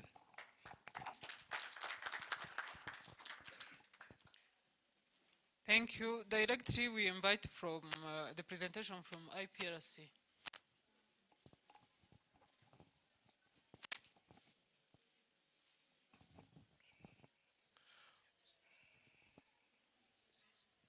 Yes. So while they are working on the technical issues, as you remember, when they were presenting me, I'm called Ngendo Clement, and I come from Rwanda Polytechnic in its college called the IPRC Musanze. So I'm with my colleague, and he will have time also to present himself and also contribute to the presentation. But before I say something, you know, maybe for our guests from outside, you might ask yourself, what is Rwanda Polytechnic? So in Rwanda, we have two systems in higher education. We have University of Rwanda, and we have Rwanda Polytechnic. So maybe in your respective countries, also you have that system, like universities of applied sciences, which are more hands-on training oriented. That's where I come from. Then these fundamental and research-based universities, which are, for in our case, University of Rwanda.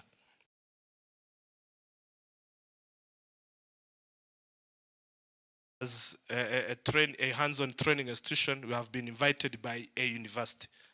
Normally, it doesn't happen often, where universities are collaborating with polytechnics, because this is something very useful, because we have to make sure to work together will avoid duplication.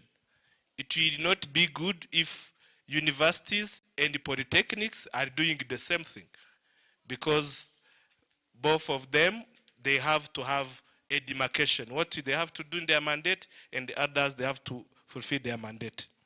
So, now, IPRC Musanze, as I said, is one of the 8 colleges of Rwanda Polytechnic. And for us, we are offering, we are located in the northern part of Rwanda. So all the 80 colleges of Rwanda Polytechnic are spread out of the country. We have in the east, we have in the north, in the south, and in the west. So for us, we are in the north. So we have really liked to be part of this career fair day, because in some of the trainings we are offering, some are water field related. So we have programs of irrigation drainage technology, we have programs of water and sanitation programs, we have crop production, we have highway engineering. All these things that have been talked here, in one way, water issues has to be taken into consideration. So here I was showing some of the facilities. On the left side, you can see that there is a water quality lab. The issue of quality has been mentioned here a lot. So when we go back to the slide there, training facilities. So when we are training our students, the quality, as some of the questions were asked, has to be really taken care. How can you know, if we are talking of treatment, you can't treat a sick person if you don't know what is sick of. So we need first of all to analyze water, know what is there, what is not there, what to remove, what to remain there. That's why we have a modern water quality lab. And on the left side, you go to, I will only present one slide. the second one. So the second, yes, this on my right side is a hydrodynamic lab where all the mass flow of fluids, we make sure that we train our students so that they understand all the sciences behind. So without taking too much of our time, I would like to invite my colleague to, when you are speaking last is a big challenge because we have to make sure you don't repeat what others have said. That's why he's only going to talk about what as IPRC Musanze we are doing in the communities. Because sometimes also universities, training institutions, you do your research, innovation, but within the campus, but you don't take the technology to the community. So it's going mostly to present what IPRC Musanze or Rwanda Polytechnic we are doing to impact the livelihoods of the surrounding community. Before he ends his presentation, I will come back, and here I've seen students.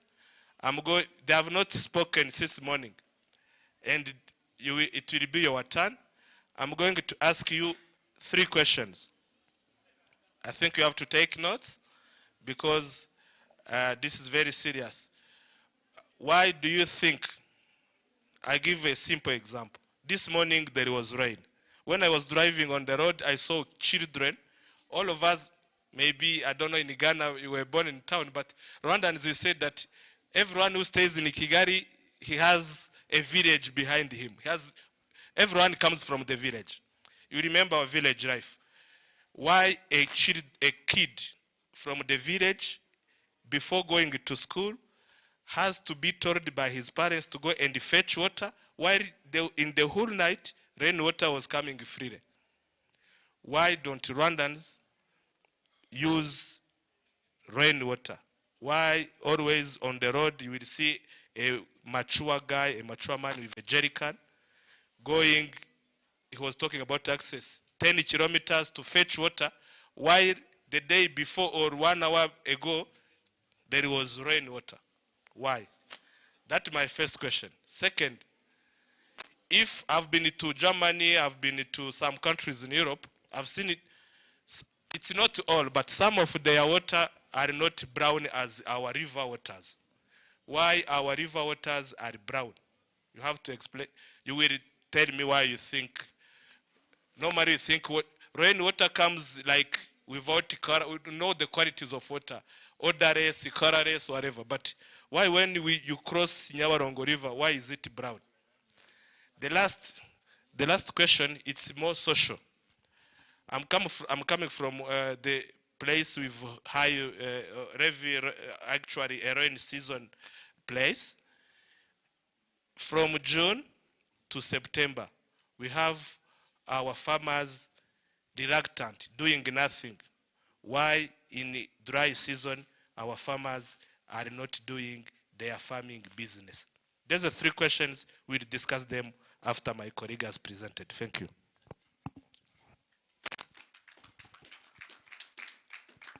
Good evening once again. My name is Edgar de Umuhoza. As my colleague introduced me, I am coming from IPRC Musanze. As a university that is having water and sanitation technology ocean, I am going to talk about technology. As they mentioned before, the rainwater it is the method of accumulation and the storage of rainwater for the reuse, and not allow it to run off and it to be wasted. So I am going only to emphasize on the technology that is always being used. Like most of us in our villages, we don't even trust the rainwater that can be, that it should be used for the drinkable. So at the house level, at the household level, there is some affordable technology. As you see here in the picture, there is some method. I am not going to mention some theory that you mentioned before. So I am going only to focus on the technology. As you see here is one of the technology that can be used to treat the rainwater for drinkable purpose. This is called reverse osmosis. Reverse osmosis is one of the affordable method for the treatment of the rainwater for drinking purpose. You can go on the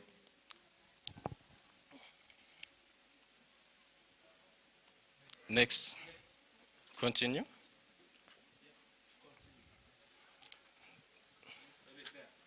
Okay. Here there is another affordable filter with UV filtration system, which is ultraviolet filtration system. It contains ukomeje gukurikira gahunda za Pacis TV televiziyo kiza gatolika mu Rwanda. Nk'uko twabibabwiye turacyari muri Universite ya UTAB iherereye muri diocese ya Byumba mu karere ka Gicumbi mu ntara y'Amajyaruguru. Ubu ndi kumwe na Vice Chancellor w'iyo kaminuza, ari nabo bateguye iki gikorwa cy'ubushakashatsi, kumurika ubushakashatsi ku byerekeranye no gufata, gutunganya ndetse no gukwirakwiza amazi y'imvura akatubyarira ibisubizo, akatubyarira umusaruro, cyane cyane ko karere ka Gicumbi ndetse ho iyi Universite ya UTAB iri ari akarere k'imisozi miremire gakunze kugwamo imvura igihe kinini. Ndi kumwe rero na Vice Chancellor Padiri, umuyobozi w'iyi kaminuza. Tugiye kumuha umwanya atangira twibwira, anatubwire impamvu y'ubu bushakashatsi n'icyo yiteze abona buzageza ku baturage baba ari mu karere ka Gicumbi ndetse n'igihugu cyacu muri rusange. Padiri, tubaye ikaze muri iki kiganiro. Murakoze cyane. Nitwa Padiri Gilbert Monana, nk'abandi umuyobozi w'iyi kaminuza ya UTAB, ikaba ari kaminuza yatagijwe diocese gatolika ya Byumba hashize igihe gito yeguriwe cy'imyaka 10 isubiramo. Byabaye ngombwa ariko nk'uko mubizi nka kaminuza ubwayo, ariko nanone nk'urwego ruyikuriye nka kiliziya, dushyira imbere uburezi ariko bugiriye akamaro abaturage. Ni muri urwo rwego ubu ngubu imishinga yose iri muri ino kaminuza twagiye tugira ibyemezo dufata yuko igomba kuba ari imishinga iteza imbere ubushakashatsi, iteza imbere umunyeshuri, iteza imbere kaminuza, iteza imbere umuturage, igateza n'imbere igihugu. Imishinga y'umunsi rero ku ikoreshwa ry'amazi ni umushinga dufatanyijemo na kaminuza nkuru ya Ghana na kaminuza ya Oldenburg mu Budage. Akaba ari umushinga umaze igihe dutegura, witondewe, wanyuze mu nzego za kaminuza, tuwiga ndetse dunafatanyije n'abantu baturiye hano muri Byumba. Kubera ibibazo bizwi, kaminuza iri ahantu ku musozi ndetse rimwe na rimwe avuga uti hari n'imanga munsi yayo.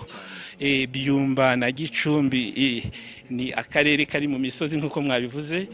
Ikibazo cy'amazi rero ubundi ntabwo gikwiye kuba ikibazo, yaba ari ay'imvura yaretse hejuru ku mazu cyangwa se agenda ku butaka. Ubu twiyemeje nka kaminuza kugira uruhare rwo kuyafata, ariko ntituyafate gusa ngo adasenyera abantu, nacyo ni ikintu cy'ingenzi, ahubwo tukabyaza umusaruro kugeza avuyemo amazi anyowe. Murabizi buriya mu Rwanda amakampani nka wasake ya leta n'izindi zikora amazi, zikoresha amazi, ziyakomora ku migezi, ku biyaga ndetse no ku masoko yo munsi y'ubutaka. Nta bushakashatsi buzimbitse nyabwo bwimbitse bwakozwe cyane mu mikoreshereze y'amazi y'imvura. Kuyafata nibyo duhora dushishikarizwa n'ubuyobozi bwacu, ariko kurenga kuyafata akaza ikintu kuyageza ku buryo bwo kunyobwa n'urugero. Ubushakashatsi rero buzaturinda ibibazo by'ibiza, bizaturinda ibibazo bw'isuri, ariko buzanaduha uburyo bwo guha amazi meza abanyeshuri bacu hano na kaminuza, tukabona amazi banywa kandi yunganira aya wasaka, ndetse n'abaturage duturanye, ariko no kumenya ibindi byiza by'amazi byinshi. Ubushakashatsi buba bwagutse, hari n'ibyo buguha kuvumbura utari witeze. Ubu rero amazi si umwanda, tugomba kongera kuvuga ko amazi rwose agomba gutera ibibazo, sasenya, ahubwo tugomba kuyagira ibisubizo, hari ibibazo hakaza ibisubizo.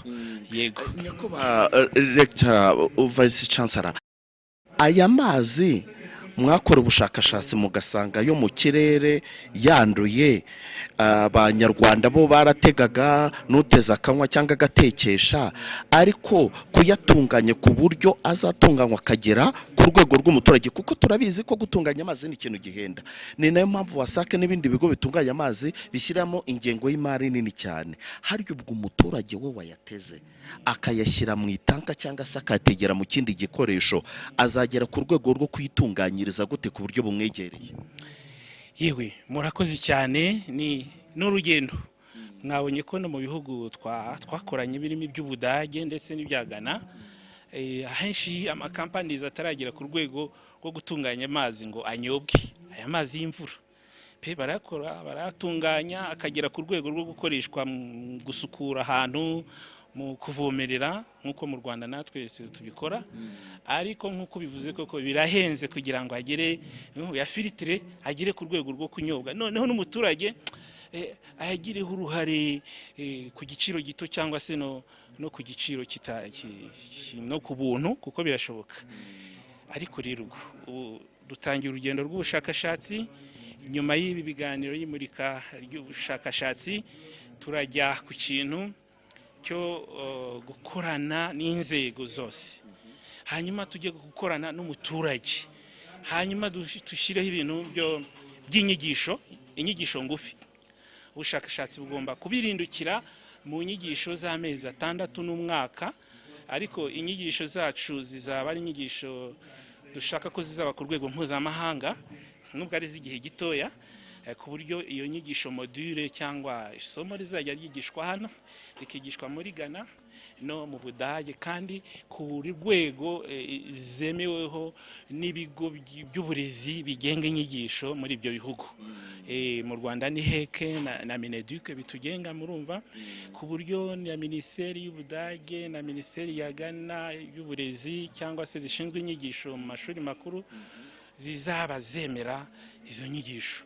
So muri ubushakashatsi buzaba burimo gutera imbere bugana mu buryo bwo gutanga ubwenge ku banyeshuri n'abandi batugana b'abaturage, ariko turimo gushyiraho ikintu cyo gushyira ku mutima ibibazo bihari, kumva kureba uburyo twagira uruhare mu kubikemura, ariko n'abashakashatsi banakorana. Icyo gihe tuzisunga inzego nyinshi harimo iz'ubuyobozi bw'igihugu kugira ngo turebe ikibazo cy'ibikoresho, amalaboratwari, ikibazo se cy'ibiciro, ibintu nk'ibyo. Ibyo rero ni urugendo, sinakubwira ngo nejo bizaba, ariko ntago ari ibintu bidashoboka. Padiri, turi kugana ku musozo, ubu mubaye nk'umuntu ufite ubwo bushakashatsi mu ntoki nk'uko mwabugaragaje, ugakomanga muri wasake, ugakomanga muri Minefra, mwababwira iki? Ni iki musaba wasake, ni iki musaba Minefra kugira ngo ubushakashatsi bwanyu bubyare umusaruro utuma imibereho myiza y'umuturage wo mu karere ka Gicumbi bariho duhera ayo mazi amugira akamaro? Murakoze cyane. Wasake kimwe na Minisiteri y'ibikorwa remezo n'izindi minisiteri y'uburezi idushinzwe, heke n'abandi bose, cyane cyane abari mu bikorwa by'amazi n'abafatanyabikorwa biza. Mwabonye ko rwose mu biganiro byatanzwe twagiye twunganirana. Ikintu rero nababwira nuko icyambere nuko bashimira uburyo cya gikorwa cyo guha amazi abaturage n'ubwitange, hashyirwamo uburyo bwinshi mu buryo leta n'izo ministeri n'izo company cyangwa corporations nka Wasake ni corporation, ariko kaminuza ya UTAB y'ubugeni n'ikoranabuhanga n'ubugeni ya Byumba irashaka nayo kuba umufatanyabikorwa kugira ngo umuturage koko wa hano Igicumbi n'ahandi mu Rwanda amenye ko aya mazi yaba y'imvura ndetse yaba nayo Wasaka ari ayo kumuha ubuzima. Ntabwo amazi atanga ubuzima ari aya Wasaka gusa, ahubwo n'aya mazi y'imvura ntabwo agomba gutwara ubuzima, ahubwo agomba kubutanga. Rero tugomba natwe turahari ngo dufatanye nabo ku rugero rwacu kandi rwiza rwose rwuzuye, kugira ngo icyo kibazo tugikemure, d'abord dukemure ibibazo byaterwaga n'amazi, ariko ahubwo tunashaka ibisubizo birenze gukemura ibibazo. Ubu rero navuga nti umuturage cyangwa umuntu umunyarwanda twumva, umuturage w'Igicumbi, turifuza kuba umusemburo w'ubuzima duhereye ku mazi y'imvura n'andi mazi ashobora kumufasha guteka, koga neza, kuvomerera akarima k'igikoni. Rwose tukavuga tuti iyi kaminuza hiri nayo ihasize ikidori, ihasize kashi, ihasize rwose igisubizo.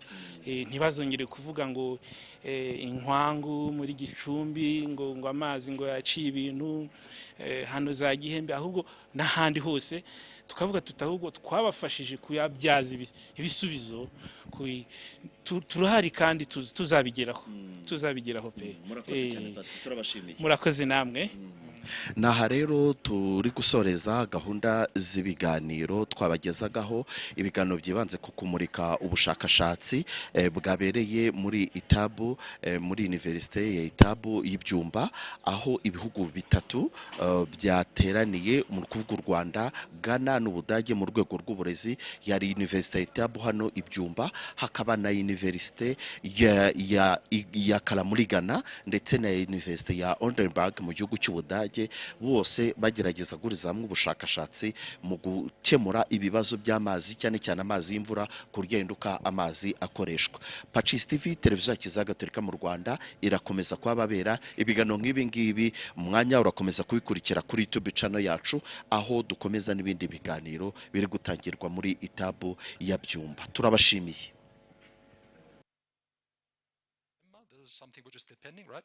So, in August, so the end of August. So this summer school will take place. It's around about a 1 week duration time, but it will be linked to an international conference we are also hosting or the colleagues from UTAB will host. So this gives you a very good opportunity to make use of it.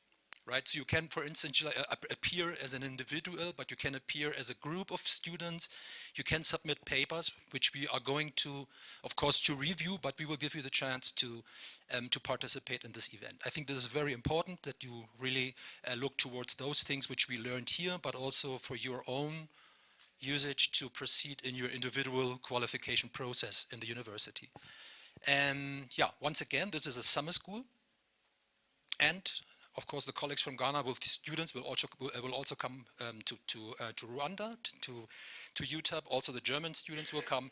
So we will be a big group of people working together and make use of it. There's no better chance, believe me, no better chance to get closer to all those topics we discussed here and to make use of our partnership we do have. Okay? It's clear? Okay, then I would like to make, before I hand over to my dear Vice Chancellor, I would like to say something about what is established in research so far. I was so happy that when Lucien called me, informed me that the project they submitted on agriculture and food for research center, for gastronomy, correct, was approved. So this is another, let's say, a very, very good result, which fits in our overall landscape we want to establish here. So, and this will give you also the chance to discuss, to make use of it, and this is a very, very good link to our projects in East Africa, in Tanzania, especially in Rwanda with our new project, but it will be continued. So it's not just the end here. So we will continue, and this would, I would never say promise, but of course we will try to facilitate all those things, and from Germany perspective, we will try to provide as much as we can. Everything that's with, let's say, with support from the German Academic Exchange Service. They are helping us. They are also helping on an individual level. But as you can see, this is about, let's say, how to make use of the network we established so far, and this will give you a very, very good opportunity. So we do have lots of things in mind, and this is my last sentence: make use of it, contact us, and don't do things alone, and at the end, just make use of us, and at the end, quality is the winner. It's by quality, it's by skills, and this is where you can even think about in an international way.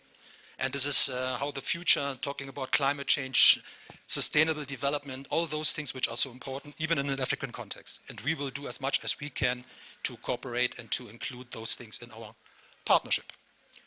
Yeah, thank you so much once again. And I wish you all the best, and make use of our existing networks. This is my final sentence. And I would like to hand over to the Vice Chancellor.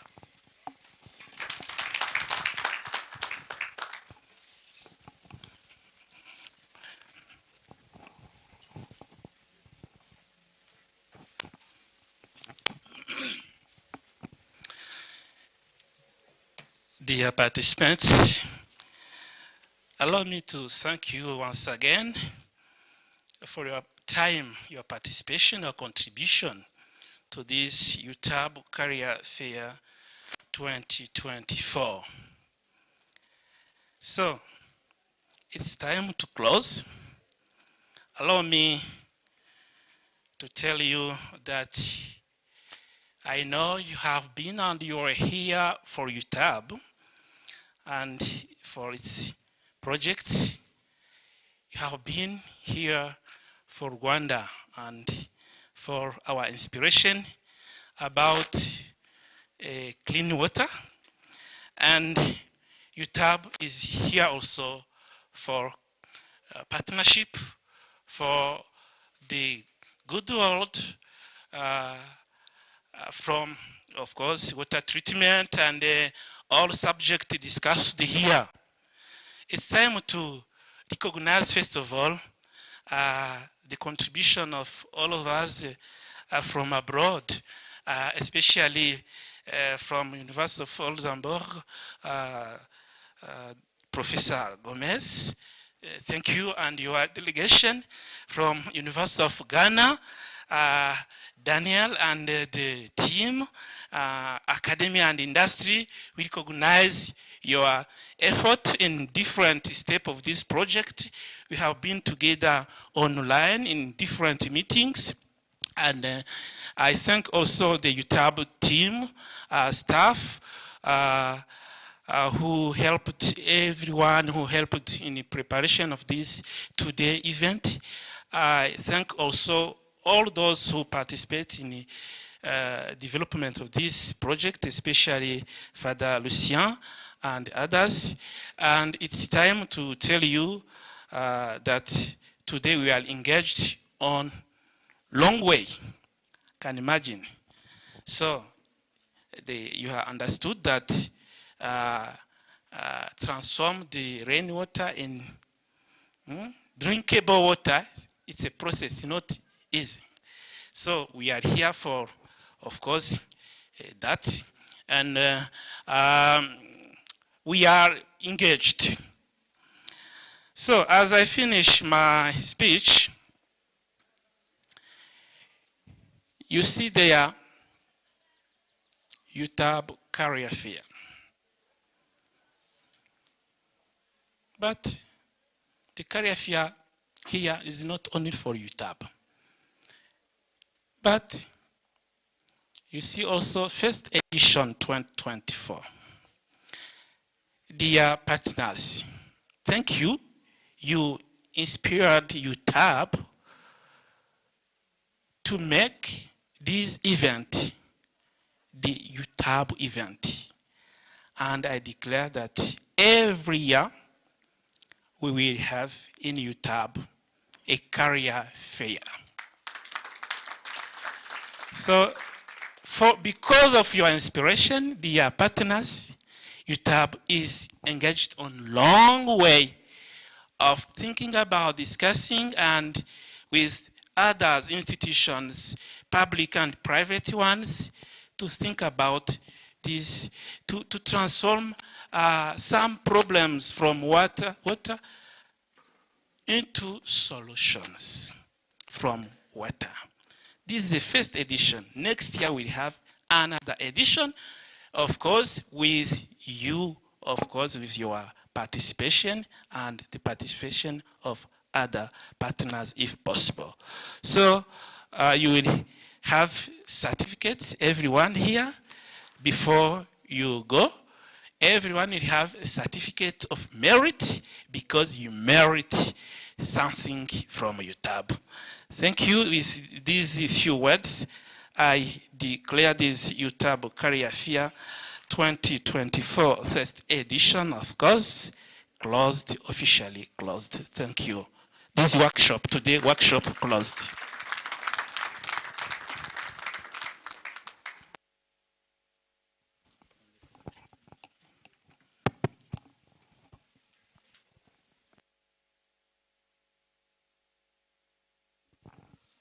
Thank you.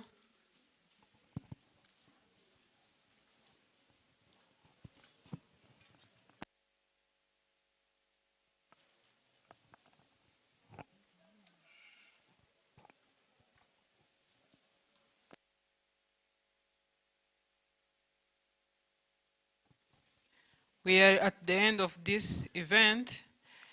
At the end, we have a pleasure to present to you, as we had an honor of being visited by all of you, to show you our traditional dance. In this school, we have a traditional dance troupe that will show us a big and amazing show. I am stretching now. I am not using my time as I want because I am seeing our vice is preparing the certificate to be given. So stay enjoying and wait for the Vice Chancellor to address those certificates to each and every one of us. Thank you.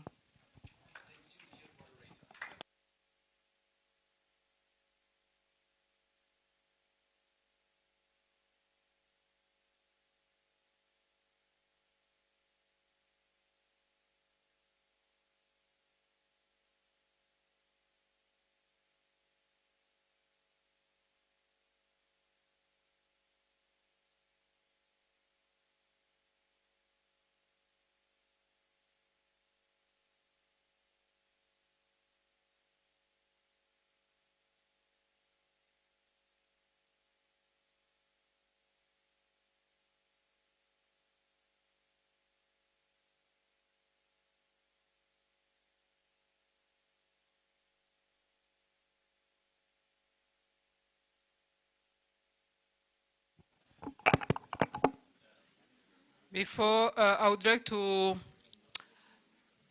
communicate to you that we will be having a group photo on this banner for the Commemorative of this day. So please, whoever who go to the East place may be quick so that he may or she participate into the group photo.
Again, and continue with the certificate. Yes. So organizing the group photo, we are here as teachers, professors, so we will give the first place to the students for their pleasures. So students, from our school, please step forward. Our student, please step forward. The photo will be taken here on the banner, so please be quick. Quickly, all students.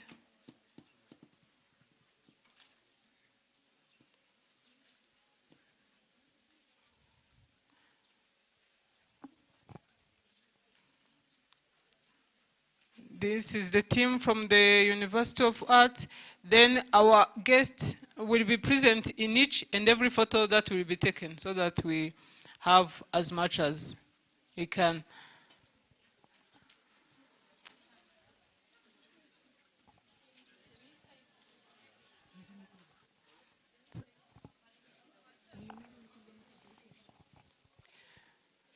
There's a student from UTAB.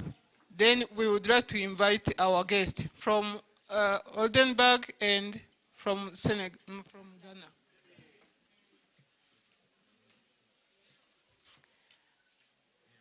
Please welcome. We'd like to have you in our photos. Yes, now. And Ghana also.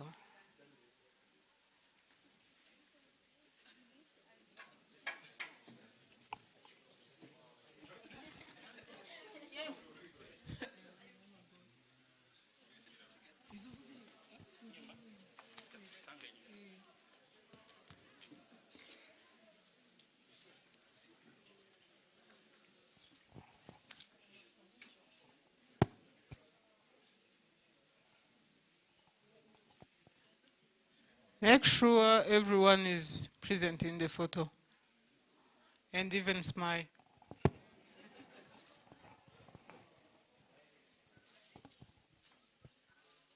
Dr. Lucia may appear in that photo, please.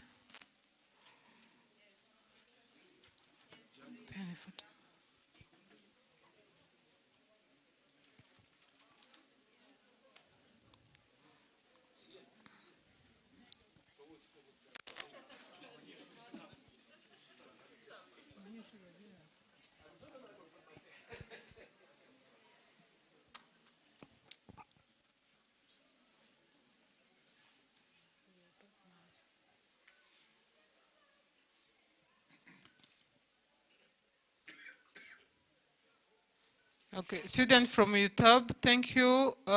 Would like to have the distinguished guest to stay on the stage and then call upon the partners or people who came as our partners.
The staff, distinguished guest may please stay on the stage, please. I see that you are tired, but please allow us for the staff of UTAB to take photo with you. Yes, all of you.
turi kugana ku musozo w'iyi nama yamurikiwemo ubushakashatsi muri Universite ya UTAB ihereye muri Diocese ya Byumba mu karere ka Gicumbi.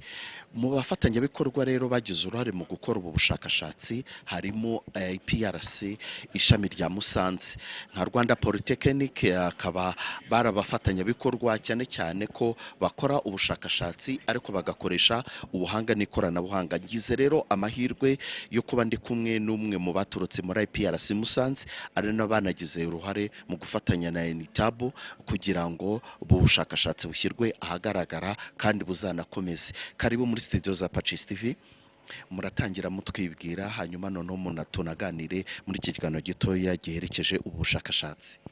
Murakoze, nitwa Engineer Ngendo Clement, nkaba naturutse nk'uko mubivuze muri IPRC Musanze, nkaba ndi umuyobozi w'ishami rijyanye n'ibijyanye na agriculture engineering, ariko nkaba ari nanjye uyobora projet iyi ngiyi ijyanye n'ibintu by'amazi dufite n'abafatanyabikorwa batandukanye muri IPRC Musanze. Murakoze.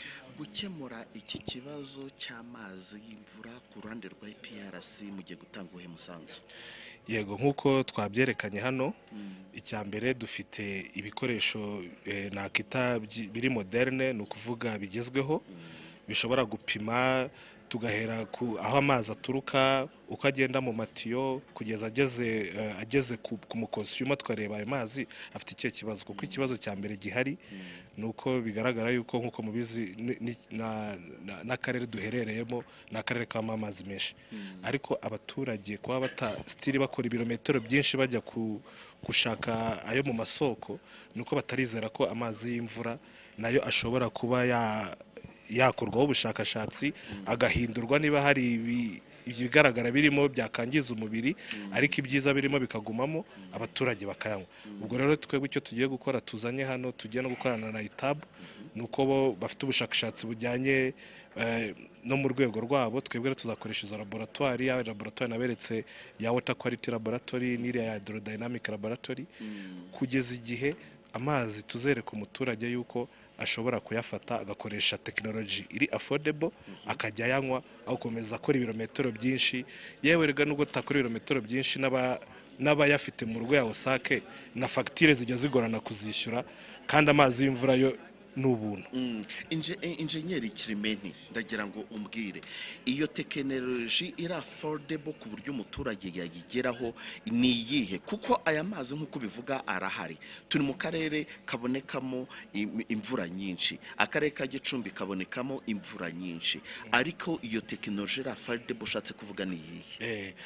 Biraza wenda kungora kubishyira mu Kinyarwanda, ariko buriya amazi ayo ari yo yose ku isi aba afite ibibazo bibiri ari nabyo abantu batinya. Hari icyo twita harimo solid particles, ibyo nakwita imyanda igaragarira amaso, kandi amazi y'imvura ko kaba bifite abantu, nicyo kintu cya mbere abantu batinya. Icya kabiri harimo noneho n'ibitagaragarira amaso, aribyo twakwita microbe. Ubwo rero ikijyanye n'ibigaragarira amaso ibyo solid particles, nawe urabizi kuyungurura ntabwo ari ibintu bikomeye cyane. Kuba umuturage nk'uko twabyeretse hano, hari abaturage twagiye tubikorera, kuba yafata igisenge cy'inzu ye mbere y'uko amazi amanuka mu itiyo ajya mu kigega nacyo giteguye neza, akabanza agashyiramo filter, icyo twakwita akayunguruzo, izo solid particles zaba zishize.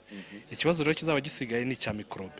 Ikibazo cya microbe ubundi kugira ngo amazi koko yo kunywa abashizemo microbe, hari icyo twita rays tuyanyuzamo, rayo ultraviolet UV. Izo rero UV byo n'indi technology ihenze umuturage atapfa kwikorera, ariko hari ubundi bushakashatsi turi gukora nk'uko nabikubwiye, ibyo reagents, ibintu twashyiramo bikica microbe ziri no kugira ngo zishiremo, nk'uko nano byagaragaye n'aya Osake. Murabizi ko tumaze nubwo abavuye muri Osake still turaya boilinga, turayateka.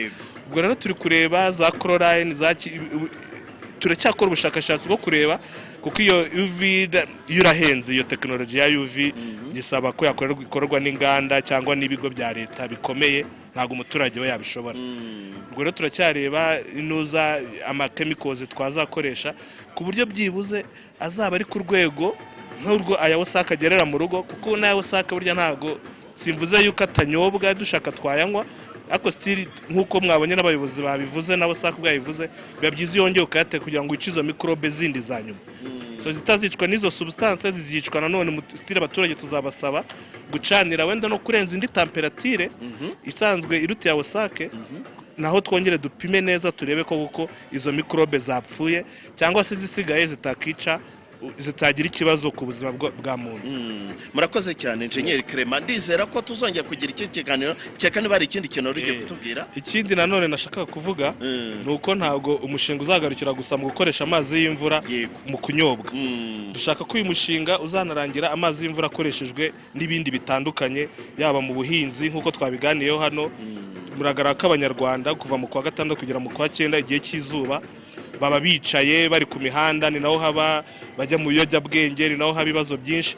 Tuzanabigisha nubwo tekinoloji yo kugira ngo anyobwe itaragerwaho mu bushakashatsi kirimo, ariko byagaragaye ko byibuzeyo afite intungamubiri zihagije ko abaturage bayafashe bajya bakoresha mu turima tw'igikoni, tukakora icyo twakita saison C. Muzi ko mu Rwanda tumenyeye igihinga cy'ihinga A kiva mu kwa 9 kugera mu kwa 1, igihinga cy'ihinga kwa gatandatu.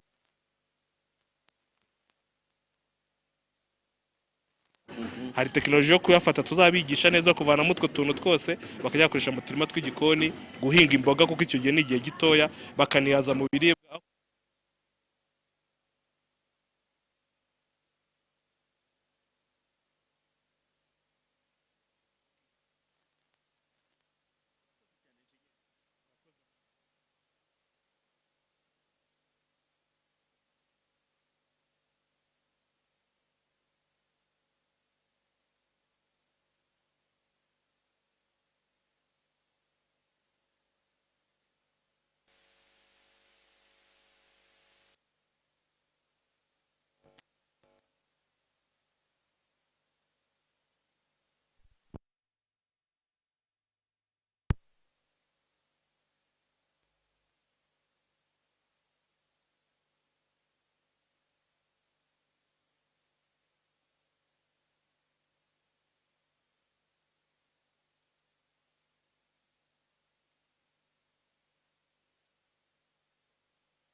ukenera abanyabwenge, ukenera abakora ubushakashatsi mu bijyanye n'amazi, cyangwa se no gukomeza gufasha igihugu kugira ngo twegereze amazi meza abaturarwanda.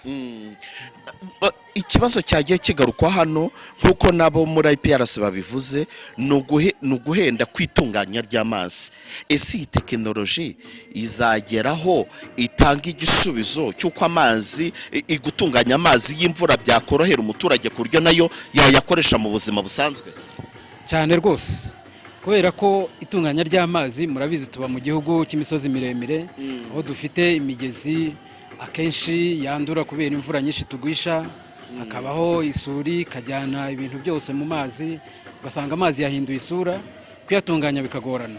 Ibiyaga byacu biturutse naho n'akarere kacu cyangwa igihugu cyacu aho duherereye, ni ibiyaga nabyo bigira amakontaminate menshi, yaba ari byo twita amatiyo organique menshi.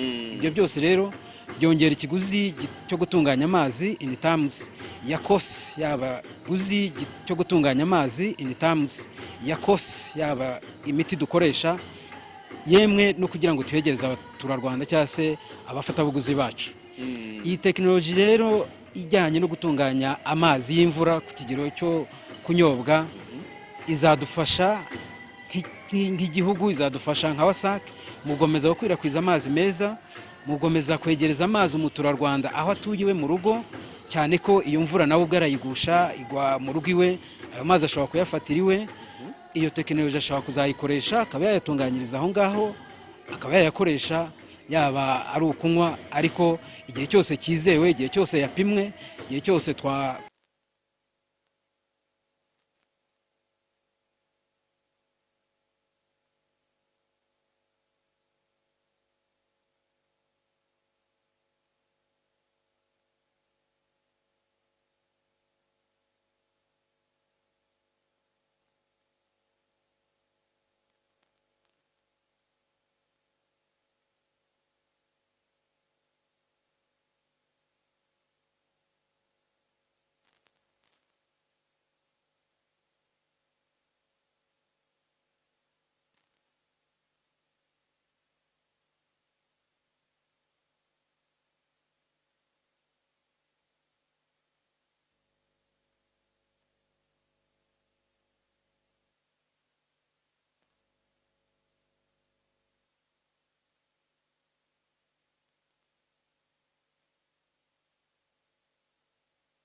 n'aha rero